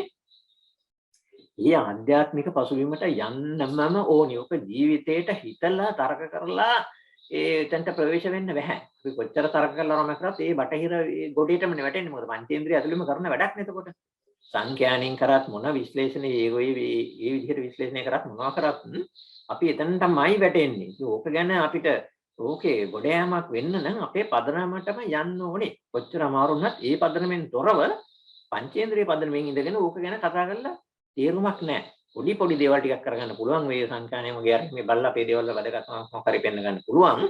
නමුත් ඉන් එහාට අපිට ලොකු දෙයක් අපේ තියෙන දැනුමේ විශේෂ ලක්ෂණ විශේෂ වාසි ටික අපිට කවදාක්වත් මේ ප්‍රයෝජනට ගන්න හම්බෙන්නේ නැහැ. හරිද? විශේෂ බෙහෙතකවත් මොකක්වත් කියන එකක් දෙයක් අපිට කරන්න හම්බෙන්නේ අපි හැමදාම දැන් වෙනකොට දැන් සාමාන්‍ය ජනතාව ගත්තා වුණත් ඒ අධ්‍යාත්මික පැත්ත මේ දැන් පිළිහිලානේ තියෙන්නේ. අපි හැමෝම පංචේන්ද්‍රයන් වලට කොටු වෙලානේ මාර්ගය පරිත්‍යාගඥ සූත්‍රය අනුව දැන් අපි එතන ඉන්නේ. දැන් අපිත් එතනට ඇවිල්ලා. එතකොට පංචේන්ද්‍රිය ගෝචර දේවල් වලට තමයි සමස්ත සමාජෙම දැන් ඇදිලා බැඳිලා ඉන්නේ. ඒ කාම රැල්ලේ කාම ලෝකෙ. ඉතින් ඒක හරි. ඒක සාධාරණයි. මොකද ඒකට වෙන පැත්තක් නැහැ. එතකොට මේ මිම්ම තමයි දැන් සියලු දෙනාම ගතේ තියෙන්නේ. දැන් මීට પરම්පරා කීපයකට ඉස්සල්ලා වුණා නම් ඉස්සල්ලා දැන් අපේ දේශීය දේවල් වලට වෙදකම්මට වලම තිබිච්ච තැන වැඩි. මොකද අපේ හැමදෙනාම යම් ආකාරයකට අධ්‍යාත්මික තැනක හිටියා. ඒතකොට ඒගොල්ලන්ට ඒවා ගැන යම්කිසි හැඟීමක් තිබුණා. ඒ අපේ ඉස්සර પરම්පරාවල. දැන් වෙනකොට ඒවා එන්න අඩු වෙලා එක පැත්තක්. ඒ කියන්නේ ඒක තමයි අනුසෝතගාමී ක්‍රමය. ඒක 아무තු දෙයක් නෙවෙයි. ධර්මයේ පෙන්වන දේ. ඒක තමයි වටේර මහා මොලේකින් කරන වැඩක් නෙවෙයි. ඉතින් මිනිසුන්ගේ කාමරැල්ලට ඒ පැත්තට යොමු කරනවා කියන එක ඉබේම වෙන දෙයක්. අධ්‍යාත්මික පැත්ත පිළිහෙනවා ඒක ඉබේ වෙන දෙයක්. ඒක තමයි සංසාරේ හැටි. මේ සංසාරේ ඉබේම අනිත් පැත්ත හැරෙන්නේ නැහනේ. ඒ කියන්නේ සංසාරෙන් ගොඩ යන එක වීරය කළා කරන්න ඕන වැඩ. සංසාරේ ඉන්න එක වීරයෙන් කරන්න ඕන වැඩ. ඒක ඉබේ යනවා. ඒ දුකට පැත්තුවි අපායටපත් වෙලා එම ආයෝන්න දිවි ලෝකෙ ගිහලා ඒ පින් කර ඒ වැඩේ දිගටම යනවා. ඔය එළියට යන එක තමයි වීරයෙන් කරන්න ඕන වැඩේ. ඒකෝර ඒක අමාරු වැඩේ. ඉතින් ඒක පුදුම වෙන්න ඕනේ නැහැ මෙහෙම වෙන එක. නමුත් අපි අපේ දේවල් ගැන ප්‍රවේශයකට යනවා නම් දැන් ඔය දේශීය දැනුම මරම ගැන කතා කරන පිරිසක් නේ අපි අතර මේ කල්යනා මිත්‍රයෝ. එතකොට එහෙම යනවා නම් අපි ඔය වෙනස දැනගෙන ඉවරලා ඒ ප්‍රවේශය ගන්නම ඕනේ. එහෙම නැත්තම් අපිට හරියට අපේ තැනට එන්න බෑ. අපේ ඉවෙන් ප්‍රයෝජනයක් ගන්න බෑ. දැන් බටහිර ගත්තාම දැන් ඔය බටහිර දැන් මම කියවනේ ඒගොල්ලන්ගේ දැනුමේ තියෙන ඒ අත්දැකීම් ලබා ගැනීමේ තියෙන දුර්වලකම්. අපේ ප්‍රබලකම ඒ ක්වොලිටියයි ක්වොන්ටිටියයි දෙකේම ලොකු අර්බුද තියෙනවානේ බටහිර ගත්තාම. එතකොට මේ ඒගොල්ලොත් ඇත්තට මේ ලෝකේ ගැන දෙන්නේ සාක්ෂි. අපේ දෙන්නේ සාක්ෂි නෙමෙයි. අපේ දෙන්නේ ප්‍රබල සාක්ෂි. ඒගොල්ලන්ගේ දෙන්නේ දුර්වල සාක්ෂි. හරි. ඒකට ඒවා අයින් කරනවාද ඒවා හරිද වැරදිද කියන එක නෙමෙයි මම කියන්න දන්නේ. ඒවායේ தත්ත්වය. ඒකට ඉරක් ගහලා අපිට මෙතනින් එහාට බටහිර මේ පැත්ත පෙරදිගද මොකද්ද කියන එක නෙවෙයි වැඩි. මෙන්න ඒකේ தත්ත්වය මෙන්න මේකේ මේවායේ தත්ත්වය. මොකක් හරි ගත්තට පස්සේ අපිට ඔක සංසන්දනය ගන්න පුළුවන්. ඊළඟට අපි කවරක් උදෙසාද මේව පාවිච්චි කරන්න ඕනේ කියන එක අපිට සම්මාදිට්ඨිය තුල එනවා. අපි මේව පාවිච්චි කරන්න ඕනේ කවරත් අපි කොතනද ඉන්නේ? අපි මේ ඉන්නේ විශාල අර්බුදයක වැටිලා ඒ අර්බුදෙන් ගොඩ එන්න තමයි මේ සියල්ලක්ම පාවිච්චි කරන්න ඕනේ. එතනදිත් මේවා තවත් වල කැපෙන පැත්තට තියෙන්නේ මේවා අපිට ප්‍රයෝජනෙට ගොඩ යන්න පුළුවන් අපේ අවසාන අරමුණ වෙනුවෙන් ගොඩ යන්න පුළුවන් තරම මේවා තියෙනවා. කියන එක ගැන හොඳ අවබෝධයෙන් ඉන්නවා නම් අපිට ලේසි. දැන් ඔය බටහිර ගත්තට පස්සේ ජීව රසායනික ප්‍රශ්නේදී දැන් වකුගඩු ගන්නකො නැත්නම් පිළිකා ගන්නකො ඔය එකකටවත් ඕගොල්ලෝ හිතනවාද නිශ්චිත ක්‍රමවේදයක් තියෙනවා කියලා ඒගොල්ලෝ ගාව ඔකට හේතු හොයන්නේ. ඔක මේ දේශපාලන ප්‍රශ්නයක් විතරක් නෙවෙයි. දේශපාලන ප්‍රශ්නයක්වත් ඖෂධ සමාගම් වල ප්‍රශ්නයක්වත් එහෙම විතරක් නෙවෙයි.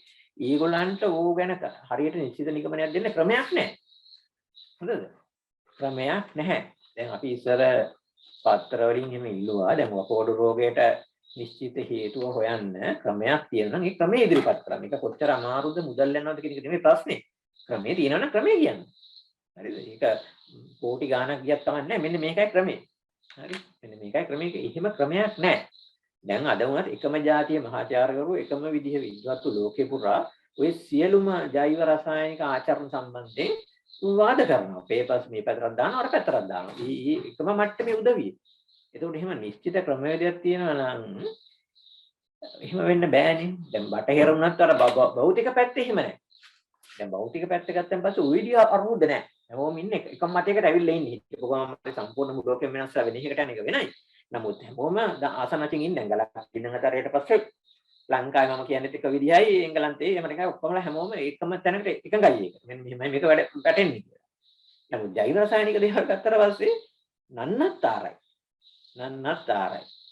ඇයි එහෙම වෙලා තියෙන්නේ? ඇයි නන්නත්තර බව ඇති වෙන්නේ? ඒක තමයි මාර මුලින් කිව්වේ ජීවේ අරුබුදේ ජීවේ තේරෙන්නේ නැහැ. මොකද ජීවේ තේරෙන්නේ නැතිකොට මේගොල්ලෝ අර ජීවයත් පැහැදිලි කරන්න හදන්නේ කෙමිස්ට්‍රි ෆිසික්ස් වලින්. ඒතර කෙමිස්ට්‍රි ෆිසික්ස් වලින් මේ වගේ සංකීර්ණ මේ ජීවයට දාගත්තු ගමන්ම කෙලවරක් නැහැ. ඉවර කරන්න කෙලවරක් නැහැ. මම දැන් මොන හරියෝ දාලා මොන හරි කරලා අහවල් හේතුව කියලා කියනවා පිළිකාවට හේතුව. තව කෙනෙක් කියනවා ඒක එහෙම නෙවෙයි කියලා. හරිද? අපි කියනවා මෙන්න මේක මේකට හේතුවක් කියලා. තව ඒ જાතියෙම කෙනෙක් කියනවා තව මොකක් හරි જાති එකක් කරලා ඉවරලා ඒක එහෙම නෙවෙයි කියලා. ඒකට ඒ කියන්නේ නිශ්චිත මෙන්න මේකයි ක්‍රමවේදය කියලා එහෙම හොයන්න ක්‍රමයක් නැහැ. වකුගඩු රෝගේ පුළුවන් න කියන්නේ. අරක කියනවා මේක කියනවා අරවයි මේවයි කිය කී ඉන්නවා මිසක් ඒකට නිශ්චිත ක්‍රමයක් තියෙනවා. නිශ්චිත ක්‍රමයක් නැහැ. ඒවට නිශ්චිත ක්‍රම තියෙන්නේ අපි ගාව. ඒවට නිශ්චිත ක්‍රම තියෙන්නේ අපි ගාව. හැබැයි අපිටත් ඒක හරියට අල්ලගන්න දැන් බෑ. ඒ බැරිලා තියෙන අපි අපේ පදනමින් ගිලිහෙලා ඉන්නවා. ඒකෝට අපිටත් වෙන්නේ අපේ කසාය වට්ටෝරුවක් දීලා අර පරිශන කරලා තමයි බලන්න වෙන්නේ මේකෙන් මොකද වෙන්නේ කියලා. එතකොට අපි අපේ සීමාව හරි පුළුල්. ඒතර කර්මය දක්වා යනවනේ. හරිද? අපේ කර්මය දක්වා යන පුළුල් ප්‍රාසයක් අපිට අහු වෙනවා. එතකොට මේ පරාසව සම්පූර්ණයෙන් අයින් කරගෙන අපිත් අරකේ වැටිලා තමයි මේ දුර්වල තැනින්, මේ දුර්වල උපකරණ වලින් තමයි අපි මේ ප්‍රබල දේවල් දැන් මනින්න වාසනාවට ගිහිල්ලා තියෙන්නේ. දැන් ආයුර්වේද කරන පරීක්ෂණ ඔක්කොම බලුවන් පස්සේ ඒක ස්ටැටිස්ටික්ස් වලින් තියෙන්නේ. ඉතින් මුකුත්ම මේ ඍෂිවරුන්ගේ පදනම් ගෑවිලාවක් නැහැ. ජ්‍යොතිෂය මුකුත් නැහැ. ඒගොල්ලෝ කරන්නේ සංඛ්‍යානයි. සංඛ්‍යානයේ මත ඉඳලා සංකල්පකින් පැහැදිලි කරනවා. සංකල්පත් මේ ගෝචර වෙලා නෙවෙයි. ඉවෙන් මෙන්න ඒවා පැහැදිලි කර ඉවෙන් ඒවා දාලා ඉන්න මම මැද්දට ඒවා දාලා ඉන්න යම් තරන්තර කියනවා. හැබැයි ගෝචර වෙලා නෙවෙයි නේ කියන්නේ.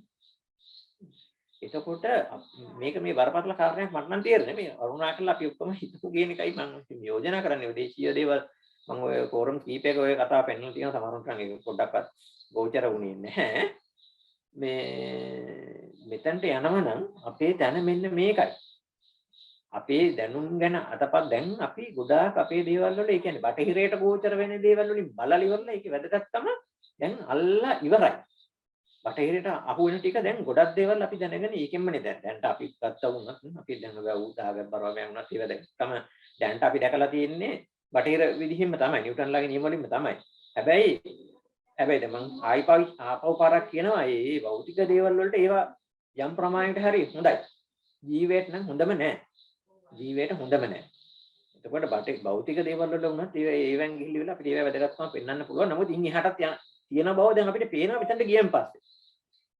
ඒ කියන්නේ ගඟේ එක යුරකට ගියන් පස්සේ එහා පැත්ත පේන්නේ. ඒ සීමාවට ආවට පස්සේ නෝ එයා දැනගන්නේ අර බුදුහාමුදුරුවෝ ස්ථිරවාදී වගේ. ඒ දෙයක් ගැන හරියටම දැනගත්තට පස්සේ දැන් තේරෙනවා දැන් තවත් එහාට දෙයක් තියෙනවා කියන. මේක මදි කියන එක. හුඟක් මෙහා ඉන්න කෙනාට ඒක තේරෙන්නේ නැහැ. එයා හිතන්නේ දැන් හරි කියලා ඔක්කොම ටික. ඒකට ඒ වගේ ප්‍රශ්නයක් මෙතන බරපතලව තියෙනවා. දැන් අපි තවදුරටත් ඕව ගැන හාරහාව ඔය භෞතික විද්‍යාවෙන්ම එක එක කිරණ අල්ලලා අරවම කරලා ඉවරලා බැලීමෙන් අපේ දත්ත වැඩි කරගන්න පුළුවන් බව ඇත්ත. ඒ වුණාට අපි අර අවශ්‍ය කරන පුළුල් රාමුවට අපි මේ නියමෙත් දැනට නියම තැනට මේක මේ නියම තැනට නම් පොඩ්ඩක්වත් වැටෙන්නේ නැහැ.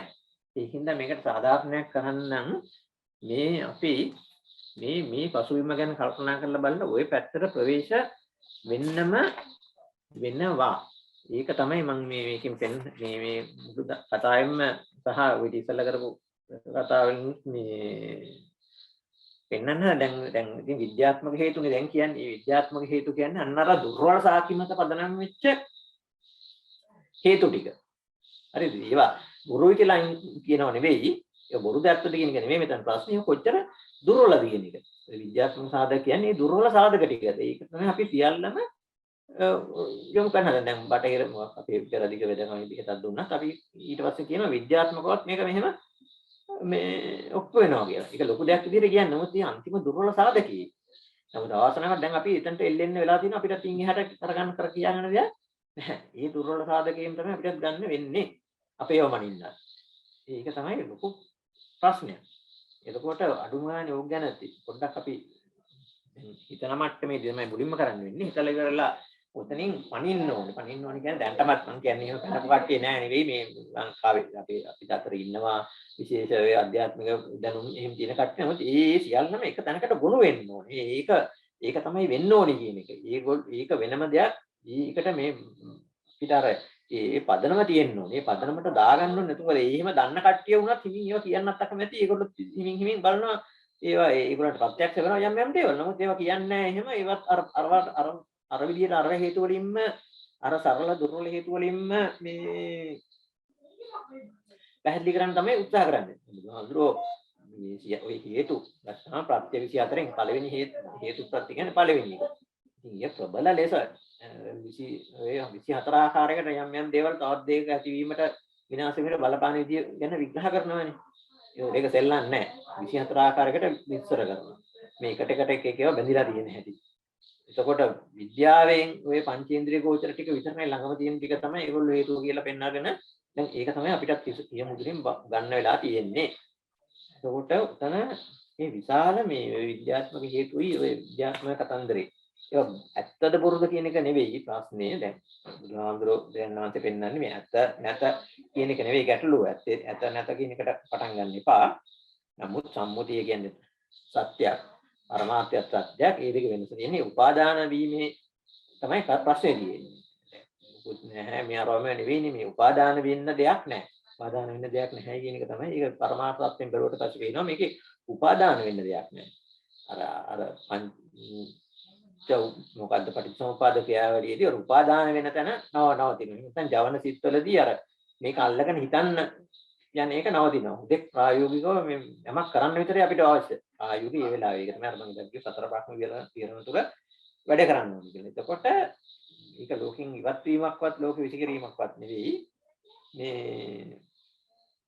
මේක රිදුවම ලෝකයේ තුල ඉඳගෙන සංසාර ගමනින් සංසාරයෙන් එළියට යන්න උත්සාහ කරමින් මේ අපේ වැඩ කටයුතු කරගෙන. එතකොට ඒක පින් පැත්තෙන් වැඩක් තියෙනවා. කුසල් පැත්තේ වැඩක් තියෙනවා. ගෞරවපතේ පින් ඕනේ නැහැ කියන කතාවක් නැහැ. ඒ වෙනුවෙන් කරන්නත් පුළුවන්. හැබැයි සම්මාදිට්ඨියෙන් කරනවා නම් එතකොට ඒකත් අර මාර්ගෙම යන වැඩ කොටසක් තමයි. එතකොට දැන් ඔය ආපහු ගත්තොත් ඔය දැනුම දැන් අපි කතා කරන එකේ අන්තිමට ඇත්තටම මේ දැන් බලන්නකෝ දැන් පෙරදිග දැනුම් වල දැන් අද ගත්තොත් ඇත්තටම දැන් මේ අදන මේ කිව්වට මාත් එක කියන්නේ මේ මොනවාරි පාස්සේ තරහ වෙන්න එපා. තරහ වෙන්න නෙවෙයි කියන්නේ මේ වාක් දැන් අපි වෙද මහත්තුරු දැන් විජේරත්න වෙද මහත්තයා වගේ වෙද මහත්තුරු නෙවෙයි. වෙද මහත්තුරු ගත්තා වුණත් දැන් ඒගොල්ලන්ට අර පරණ වට්ටෝරු අපි අර වට්ටෝරු වෙද්දු කියන්නේ ඒක හරියටම. වාක් වෙද මහත්තුරු ගත්තට පස්සේ ඒ වට්ටෝරු ඉරිෂවරුන් ලබා දීපු ඒ වට්ටෝරු මත ඒගොල්ලෝ මේ අපි දැනුමින් පොඩි අත්දැකීමෙන් දැන් ලබාගෙන දැනුමක් ඇති. නමුත් ඉන් එහාට ගිහිල්ලා ඒවත් එක කරන්න බෑ. දැන් ඒක හුඟක් වෙලාවට කියන දේවල් මම අත්දැකීමෙන් දන්නවා සමහරක් වෙලාවට ගොඩක් වෙලාවට වැරදිලා තියෙනවා. මේ වැරදිලා තියෙනවා. ඉතින් එතකොට අපි යන්නේ ඒවා එහෙම ගිහිල්ලා ඒ කියන්නේ ඒගොල්ලෝ අරව වට්ටෝරු අරගෙන හැබැයි ඉන්නේ මේ පංචේන්ද්‍රිය මතනේ. ඒ පංචේන්ද්‍රිය වලින් විතරක් ඉඳගෙන ඔය වැඩේ ජ්‍යොතිෂේවත් ඔය වෙදකම් ගැනවත් අනිත් වාස්තු විද්‍යාත්මකවටවත් 100% කරන්න පුළුවන් කියලා හිතන්න අමාරුයි. අපි මේ ආభాෂයට අපිත් යන්න ඕනේ. අඩුම ගානේ හැමෝටම බැරි නම් ඒ අඩු ගානේ ඒවා කරන කට්ටියවත් එතන ඉන්නොත් ඒගොල්ලන්ට විශ්වාසයක් තියෙනවා. එතකොට බටහිර හරි කවුරු හරි කිව්වොත් එහෙම ඕගොල්ලන්ගේ මේකෙන් මෙහෙම වෙන්නේ කොහොමද කියලා අහුවොත් මේ එතකොට දැන් මොකද්ද අපි කියන්නේ? හරි නේ ඔයගොල්ලෝ පරීක්ෂණය කරලා ඔයගොල්ලෝ බලන්නකෝ වේදත් දීලා වෙද මහත්තයා කියන්නේ හරි ESR කරන් බලන්න. ESR කරන් බැලුවට බලලා ඒගොල්ලන්ගේ පැත්තෙන් සාක්ෂිය තහවුරු කරගත්තාට අපිට කමක් නැහැ. ඒ ගැන අපේ විරෝධයක් නැහැ. හැබැයි වෙද මහත්තයාට ඒක ගැන මේ අපේ තියෙන එකට වඩා ප්‍රබලත්වයක් තියෙන්න බෑ. අපේ එක ගැන ඊට වඩා අතින් බලලා හරි මොකක් හරි ඇතුළකින් ධානය වලින් ඇඟ බලලා හරි මොකක් හරි විදිහක තියෙන එක ගැන එතුමාට තියෙන්න ඕනේ විශ්වාසයක්. ඊට වඩා කවුරු හරි අරක බැලුවට අපිට ප්‍රශ්නයක් නැහැ. නමුත් ඒකෙන් නම් තහවුරු කරගන්න හදන්නේ. ඒ කියන්නේ අපි ඉන්නේ දැන් අර ලොකු දෙයක් තියන් හිටියට ළඟ ඒක පේන්නේ නැහැ. දැන් අපි අර අන්ධයන් වක්ක රත්තරන් මේක තියන් ඉන්නවා වගේ තැනක අපිත් ඉන්නේ. වටිනා දෙයක් තියන් ඉන්නවා. නමුත් අපිට ඒක ප්‍රශ්නයක් ගැන හරියට එක්තිරව තහවුරු කරලා වෙන්න ගන්න විදියකුත් නැහැ. කවුරු හරි කිව්වොත් එහෙම කොහොමද කියන් හොඳ වෙන්නේ කියලා එහෙනම් 100කට තියලා බලමු. හරි බලමු. මේක වට්ටෝ දෙනවා 100කට අනේ ඒකට දෙන්නේ නැහැ. ඒතකොට ලේඩ හොඳ වෙන්නේ කොහොමද කියලා ඕක තමයි අපේ තීරණය. ඊට වඩා එහාට ගිහිල්ලා අපිට විශ්වාසයෙන් ඕක ගැන කතා කරන්න පුළුවන්කමක් අද එන්න සර්වේ එකනේ යන්නේ. එහෙම කතා කරන්න පුළුවන් මේ පිරිස හරි අඩුයි. සහ එහෙම කතා කිරීමේ වැදගත්කම දකින්නෙත් හරි අඩුවෙන්. ඒක තමයි වැදගත්දී ඒක කෙරෙහි අපි යොමු වෙන්න ඕනේ කියන එක වැඩි ගැනවත් කතා වෙන්නේ නැහැ. ඔක්කොම ටික අර පැත්තට කොහොම හරි දාගන්න තමයි බලන්නේ. මේ අවුරා එකක් හරි මොකක් හරි අල්ලගෙන ඒවා ඒ පැත්තට දා ඒක ගැටලුවක් නැහැ. ඒක හැබැයි ඒකේ தත්ත්වය තමයි මම මේ පැහැදිලි කරේ. ඒක ගැටලුවක් නෙවෙයි.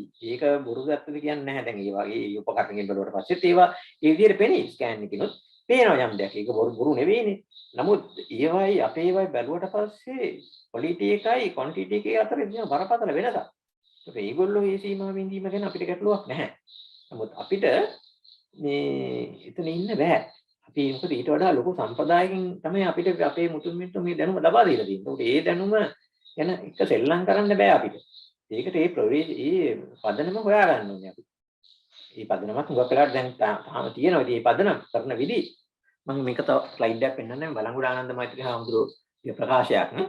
ඔන්න උන්නාන්සේ කියන්නේ සාමාන්‍ය අපිට ගොඩක් මේ ඒ කියන්නේ උන්නාන්සේ ඔය පෙරදිග විද්‍යාවල් වල මේක තමයි අතන බටහිරට වඩා පෙරදිග විද්‍යාවල් ගොඩාක් දේවල් ගැන ඔය එක්ක හිමාලය අරෝමය මේ හොයා බලපු උන්නාන්සේ නමක් නේ. ඒ ඔක්කොම අන්තිමට ඒ හුඟක් දේවල් කරලා තමයි අන්තිමට විපස්සනා පැත්තට හැරිලා මේ පෙරදිග වුණා. ඒ ලෞකික විද්‍යාවල් වලින් එහෙම ලොකු මේ සංසාර ගමනට තියෙන ප්‍රයෝජනේ ගැන දැකගෙන ඒක ඇත්තට දෙයක් නැහැ කියන දන්න ළඟ තමයි මේ ඒ කියන්නේ රියු උන්නාන්සලා කියන ඒ ලෝකෝත්තරමකට එච්චර ඍජු දාගත්තක් නැති බව තමයි පස්සේ විපස්සනා වලට එන්නේ. ඒතරේ වන් ගිරිශෝර ග්‍රහලෝකයට ආවේශ විලවාගත් දැනුම වර්තමානයේද ජ්‍යොතිෂ සහ නක්ෂත්‍ර විදිහට පවතින බව පෙන්වා දී තිබුණි. ආයුර්වේදයේ බිහුනේද ඒ ආකාරයට බවත් ගිරිශෝර ගස්වල කොළවල පොතුවල මුල්වල අටවල ගෙඩිවල ඇති ගුණ මේයි තම ගෝලයන්ට පවසා ඒවා සංයෝග කලවිලට ඇති වෙන ගුණ ශෝක වලට නගා ගන්නවා ආයුර්වේද වෛද්‍ය විද්‍යාව බිහි කළ බව ආනන්ද මෛත්‍රී නාහිමියන් ඊශ්වරුන් සහ නාඩිවාක ගැන කළ පරීක්ෂණ වලින් ආරේකරගෙන තිබුණා. දැන් ඕවෙන් පේනවා අපේ මුල් කොහෙද තියෙන්නේ? කොහෙද අපි මොකද්ද අපේ තැන කියන එක නේ. ඒක තේරෙනවානේ දැන් මේ වෙනස මේක හරි වැදගත් වෙනසක්. මේ වෙනස මේටින් වහරි ඉස්සරම කියපු එක ජීවයට අජීවිතයට මේ ඔය අපේ පංච නියාම ධර්මත් එක්ක ගැට ගැහෙන විදිය දල සටහන. එතකොට මේ සතුන් ඉන්නවා, ගස්වල තියෙනවා, අජීවිතය තියෙනවා. ඒවට එක එක දේවල් ඔය ඍතු නියාම, බීජ නියාම, ධම්ම නියාම සම්පූර්ණ පිට තියෙන්නේ. ඒකට තේජෝ ගුණය ඔය අජීවිතය වලට බලපාන එක විදියකට කියන උෂ්ණය සීතය විතරයි වාගේ. නමුත් තේජෝ ගුණය ගස්වල සතුන් වලට විශාල ඒව ඇත්තට මේ ජීවය ඇති කරන්නේ තේජෝ ගුණය තමයි ප්‍රබල වෙන්නේ. ඒවා තියෙන්නේ ෆෝමේෂන් කියන එක. ඒ බටහිරට ගෝචර නොනදී. ඒක බටහිර පොත්වල සමහර ඔය නොයෙක් විදියට මේ හිතලා බලලා රිමේ කරලා ඉවරලා අපි දැනුමත් ලබාගත්ත ඒවා දෙන්නේ නැති එහෙම සීක්‍රට් ලයිෆ් ඔෆ් ප්ලාන්ට් අරෝමෙන් යන විශ්මිත විදිහ පොත් ලියලා තියෙනවා බටහිරම උනත් සමහරව. ඒවා කියනවා එය ගස් ඇතුලේ වෙන දේවල් මේ අපි ඔය ලැබ් වල කරන පරීක්ෂණ වලින් තේරුම් ගන්න බෑ. අඩු ගානේ ගස් වල වෙන දේවල්. අපේ ශරීරය දැන් අපි ගත්තට පස්සේ තේජෝ ගුණය විතර නෙවෙයි අපේ ප්‍රාණය විඥානිකුත් තියෙනවානේ. නිකන් ගස් වගේ නෙවෙයිනේ. ගස් වල ජීවය තියෙන්නේ අපේ ජීවිතේම විඥානිකත් එක්ක නෙවෙයි කරන්නේ කර්මය බලපානවනේ. ඒවා කවර කතාවද අයියෝ ගැන. එතකොට ඒ වගේ පදනමක් තියෙන්නේ. ඒවා නිකන් කටපාඩම් කරලා හරියන්නේ නැහැ. ඒවා ගෝචර කරන්න වෙනවා. ඒ ගෝචර නොවුනොත් විශාල ඒක තමයි අපේ දැන් තියෙන ප්‍රශ්නේ. අපි දැන් පෙරදිග දැනුම් කියලා ගත්තාම ඒවට ප්‍රවේශ වෙන්න ඕනේ මේ ওই විදියට. නේ බීජනි දැන් ඔය මේකෙන් මම දල වශයෙන් පෙන්නන්නේ ඔය කීක නියාම ටික අපේ තියෙන බුදුදහමේ බුදුහාමුදුරුවෝ ඒවා කෙලින්ම සූත්‍රවල කොහොමවත් තියෙන්නේ නැහැ. නමුත් පසු කාලේ ඉන්නවා ඒවා ඒ සූත්‍රවල තියෙන ඒවා එකතු කරලාම තමයි ඔය මොකද නාගසේනස්ත්‍රි වගේ වැඩි මේ නියාම විදිහට ඉලක්ක වෙන්නේ. ඒක ගැටලුවක් නෑ. ඒක දැන් වහන්සේගේ දේශනාවලට ඒක විරුද්ධයක් මොකක්වත් නැහැ. නිකන් සරල වර්ගීකරණයක් තියෙන්නේ මේ ලෞකික සංසාරගත දේවල් වලට. ඒක අපි ගහන්න යන්න අවශ්‍යතාවයක් නැහැ. මේ ඒකම මේ අවසාන වශයෙන් මම කියන්න කැමතියි දැන් ආපහු අර අපි මේ ඔක්කොටම අපි එන්න ඕනේ මේක සංසාරත් ධර්මෙත් එක්ක ගැට ගහලා තියෙද්දි මේක සුදු ශාස්ත්‍රීය ආද ඔය ශාස්ත්‍රීය කියන එකත් ඔය ඉන්ද්‍රිය ප්‍රශ්නයක්මනේ. අද ශාස්ත්‍රීය කියන්නේ ඒ ඉන්ද්‍රිය ගෝචර පංචේන්ද්‍රිය ගෝචර කතන්දරත් එක්ක මනසට ගෝචර වෙන විදිහට මොකක් හරි ගොඩාක් කවුරු හරි කියපු දේවල් රොම ඔක්කොම එකතු කරලා ඉවරලා මනසේ සංගත වෙන විදිහට මනස සතුටු කරන්න පුළුවන් වෙන විදිහට මොන හරි ගොඩනගලා ඉදිරිපත් කරන්න පුළුවන් නම් ඒක ශාස්ත්‍රීය. එතකොට හැබැයි මනස ගැන ඉච්ඡර අවබෝධයක් නැහැ. මේ මනස කොයි වගේද? මනස සන්තෝෂ වෙන්නේ කොයි වගේද? මේ සංගත භාවය කියන්නේ මොකද්ද? තර්කානුකූලයි කියන්නේ මොකද්ද? මට මම යමක් පිළිගන්නේ කවරක් වුණාමද?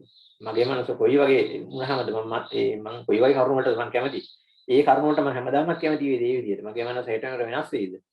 දැන් මම කිව්වේ අර මොන විදිහකට අපි මොන මතවාද හදලා ඉවරලා දැන් තේරවාදය තමයි ඒකම් වාදය කිව්වන් පස්සේ ඒක අපිට පුළුවන් ක්‍රමයක් තියෙනවාද මෙහිම ඉඳලා ඉවරලා අනිත් ඔක්කොම අධ්‍යයනය කරලා ඉවරලා තේරවාදත් බලලා ඉවරලා තේරවාදී කියලා තියෙන එකත් බලලා ඉවරලා අපිට නිගමනයකට දෙන්න මෙන්න මේක තමයි විමුක්ති මාර්ගය. ඊට පස්සේ අපි ඒක අනුගමනය කරනවා කියලා. එහෙම එකක් නැහැ. ඒක අභාවයයි. ඒ කියන්නේ ඒක කිව්වහම උනා තේරෙනවනේ නේ. මේ මනසම කොච්චර එහෙම එක ඇණයක් ගහන්න පුළුවන් දැන් අද හිතෙන දේ නෙවෙයි හෙට හිතෙන්නේ. ඒ පුදුමාකාර අනිත්‍යයෙන් දැන් අද අපිට හරි කියලා හිතෙනවා. වෙන කිසිම සාධකයක් නොමැතිව හෙට වෙනකොට සම්පූර්ණ කන පිට ගහන්න පුළුවන් මේ මම හිතපු විදිහ වැරදි කියලා. එතකොට එහෙම තරකානුකූල ඒ වගේ ඒකායන මාර්ගයක් නැහැ. අර ගර්ල් කියන මොන ගණිතඥයා ගණිතයේදීත් පෙන්නනවා. ගණිතය වගේ සරල කාරණයකදීත් ඒක එහෙම නම් ඊට වඩා මේ සංකීර්ණ මේ වගේ දේවල් අතීන්ද්‍රිය දේවල් එක්ක සම්බන්ධ දේවල් ගැන කවර කතාවද? ඒ හින්දා අපිට එහෙම එන්න බෑ. ඒක නෙවෙයි අභ්‍යන්තරත් වැඩක් එක්ක එන්න ඕනේ. කරුණු කාරණා දැනගන්න ඕනේ පොතපතින් ඒක හරි. ඊට අමතරව මේ මගේ ඉස්සරහට ගිය කෙනෙක් පස්සෙන් අපි යන්න ඕනේ. ඊට අමතරව අපිත් වඩන්න ඕනේ. අපිට මේක තේරුම් ගන්න ගනිමින් තමයි යන්නේ. ඒ ලෝකෝත්තර මගේ එහෙමයි. නමුත් අපි අනිත් හැම දැනුමක්ම තියෙන්නේ එහෙම තමයි. ඒවා ජීවි දැනුම්නේ. ජෛවී අතර සම්බන්ධ වෙච්ච දැනුම් අපේ ඔක්කොම වගේ. ඒක නිසා තමයි ඒවා පරම්පරාවට එන්නේ. ඒවා පොත්වල ලියලා විතරක් යන්න බෑ. ඒක ඒ ගුරුකුල පරම්පරාව එන්නෙම ඒකේ තියෙන ජෛවීයත්වයක්. ඒකට ඒක අත්දැකීමෙන් ඒ එක්කිනාම ගුරුතුමාව ආශ්‍රය කරලා ලබාගත යුතු කොටසක් ඒක ප්‍රබල වශයෙන්ම තියෙනවා. ඒ කියන්නේ ඒක Taman ඒක නේ රන්දවේනියක් වෙන්නේ නැහැ.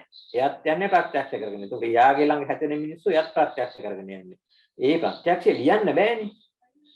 ප්‍රත්‍යක්ෂය ලියන්න බෑ. පංචේන්ද්‍රිය ගෝචර දේවල් නම් ලියත හැකියි.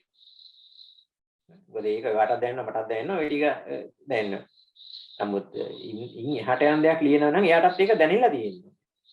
හරිද? දැන් නිව්ටන් ළඟ ඒවා මේ බාට පෙරදිගේ වැටෙන වෙනස ඒකයි. නිව්ටන් ළඟ ඒවා නිව්ටන් ලිව්වහම මටත් තේරෙනවා අද ඒ විදිහට. මග පරම්පරාව ඕනේ නැහැ. මේවා එහෙම බෑ. ඒවා එහෙම ජීව දැනුම්. ධර්මයේ එහෙමයි ධර්මයේ අග්‍ර අවස්ථාවේ තින් පල්ලෙහාට දින අපේ දැනුම පෙරදිගේ වේ ලක්ෂණයක් තමයි ඕක. එතකොට එතකොට දැන් ජීව අජීව ද්වන්දතාව නිව්ටන්ගේ සිරමැදිරිය. ආයි පොඩ්ඩක් කිව්වොත් දැන් මම කියලා ඉවරයි ඔක්කොම ටික.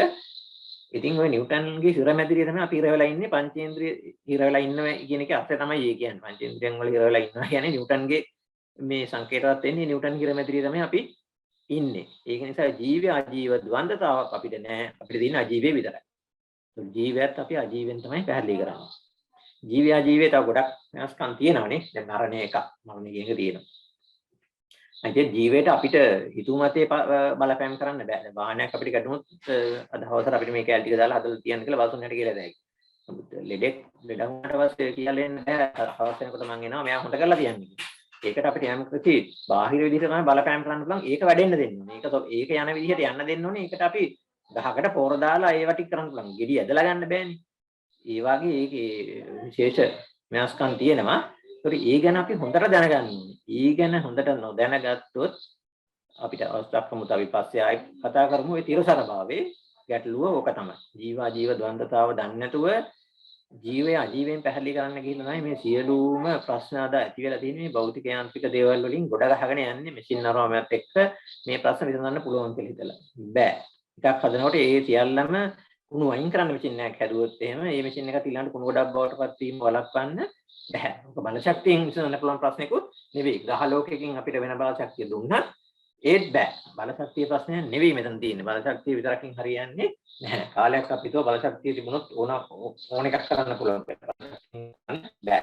පිටින් බලශක්තිය දුන්නොත් ඕක කරන්න බෑ. අපේ අක්‍රමිකතාව කියන එක එන්න වැඩි වෙනවා. අපේ අක්‍රමිකතාව වෙනින් වැඩි වෙනවා. ඒක ශුද්‍ර තත්ත්වෙදිත් එහෙමයි. මහේක්ෂ තත්ත්වෙදිත් එහෙමයි. ඒක තමයි දැන් මේ අපි ලෝක පුරා අත්විඳින්නේ. මේ මොනවා කරත් කුණු ගොඩක් තමයි එකතු වෙගෙන යන්නේ. අජීවී කුණු ගොඩක්. මොකද එන්න ජීව පද්ධති එන්න අඩු වෙනවා. එතකොට ඔක තමයි ජීව අජීව ද්වන්දතාවය තියෙන උනාට අපි ඒක තේරුම් ගන්නේ නැහැ. අපේ පෙරදිග විද්‍යාව ඔක්කොම ජීවයට බර ඒවා. ඒවට සංවේදී වුණා. අපේ මාස් මන ඉන්ද්‍රිය සහ ඉන්ද්‍රියන වලින් ලබගත්තු දැනුම් බටහිර සහ දැන් අපි නිව්ටන්ගේ සිරමැදිරිය තමයි ඉන්නේ. හරි. එහෙමනම් මම ඉතින් අද ඔය ටික නවත්තන්නම්. කපිල පීරිස් මැතිතුමාට විශේෂයෙන් ස්තුතිවන්ත වෙනවා. ඔබගේ දෙසුම පිළිබඳව කරුණු දැක්වීම පිළිබඳව ඔබතුමාට විශේෂයෙන් ස්තුතිවන්ත වෙනවා. ඒ වගේම අප බලාපොරොත්තු වුණාටත් වඩා ගැඹුරු කාරණා ගණනාවක් නැවත හිතා බැලිය යුතු කාරණාවක් ගණනාවක් අපට මතු කරලා දුන්නා එතුමා. විශේෂයෙන්ම ගත්තාම අපේ අධ්‍යාපනය ඇතුලේ අපි තේරුම් ගන්න ලෝකේ තේරුම් ගන්න ආකාරය පිළිබඳව අද වෙනකොට අපි අපට වටහා දී තියෙන ආකාරය පිළිබඳව නැවත හිතා බැලිය යුතුයි කියන අදහස එතුමාගේ අදහස් පළ කිරීමෙන් මතු වුණා. ඒ සම්බන්ධයෙන් එතුමාට විශේෂයෙන් ප්‍රණාමය පළ කර සිටිනවා.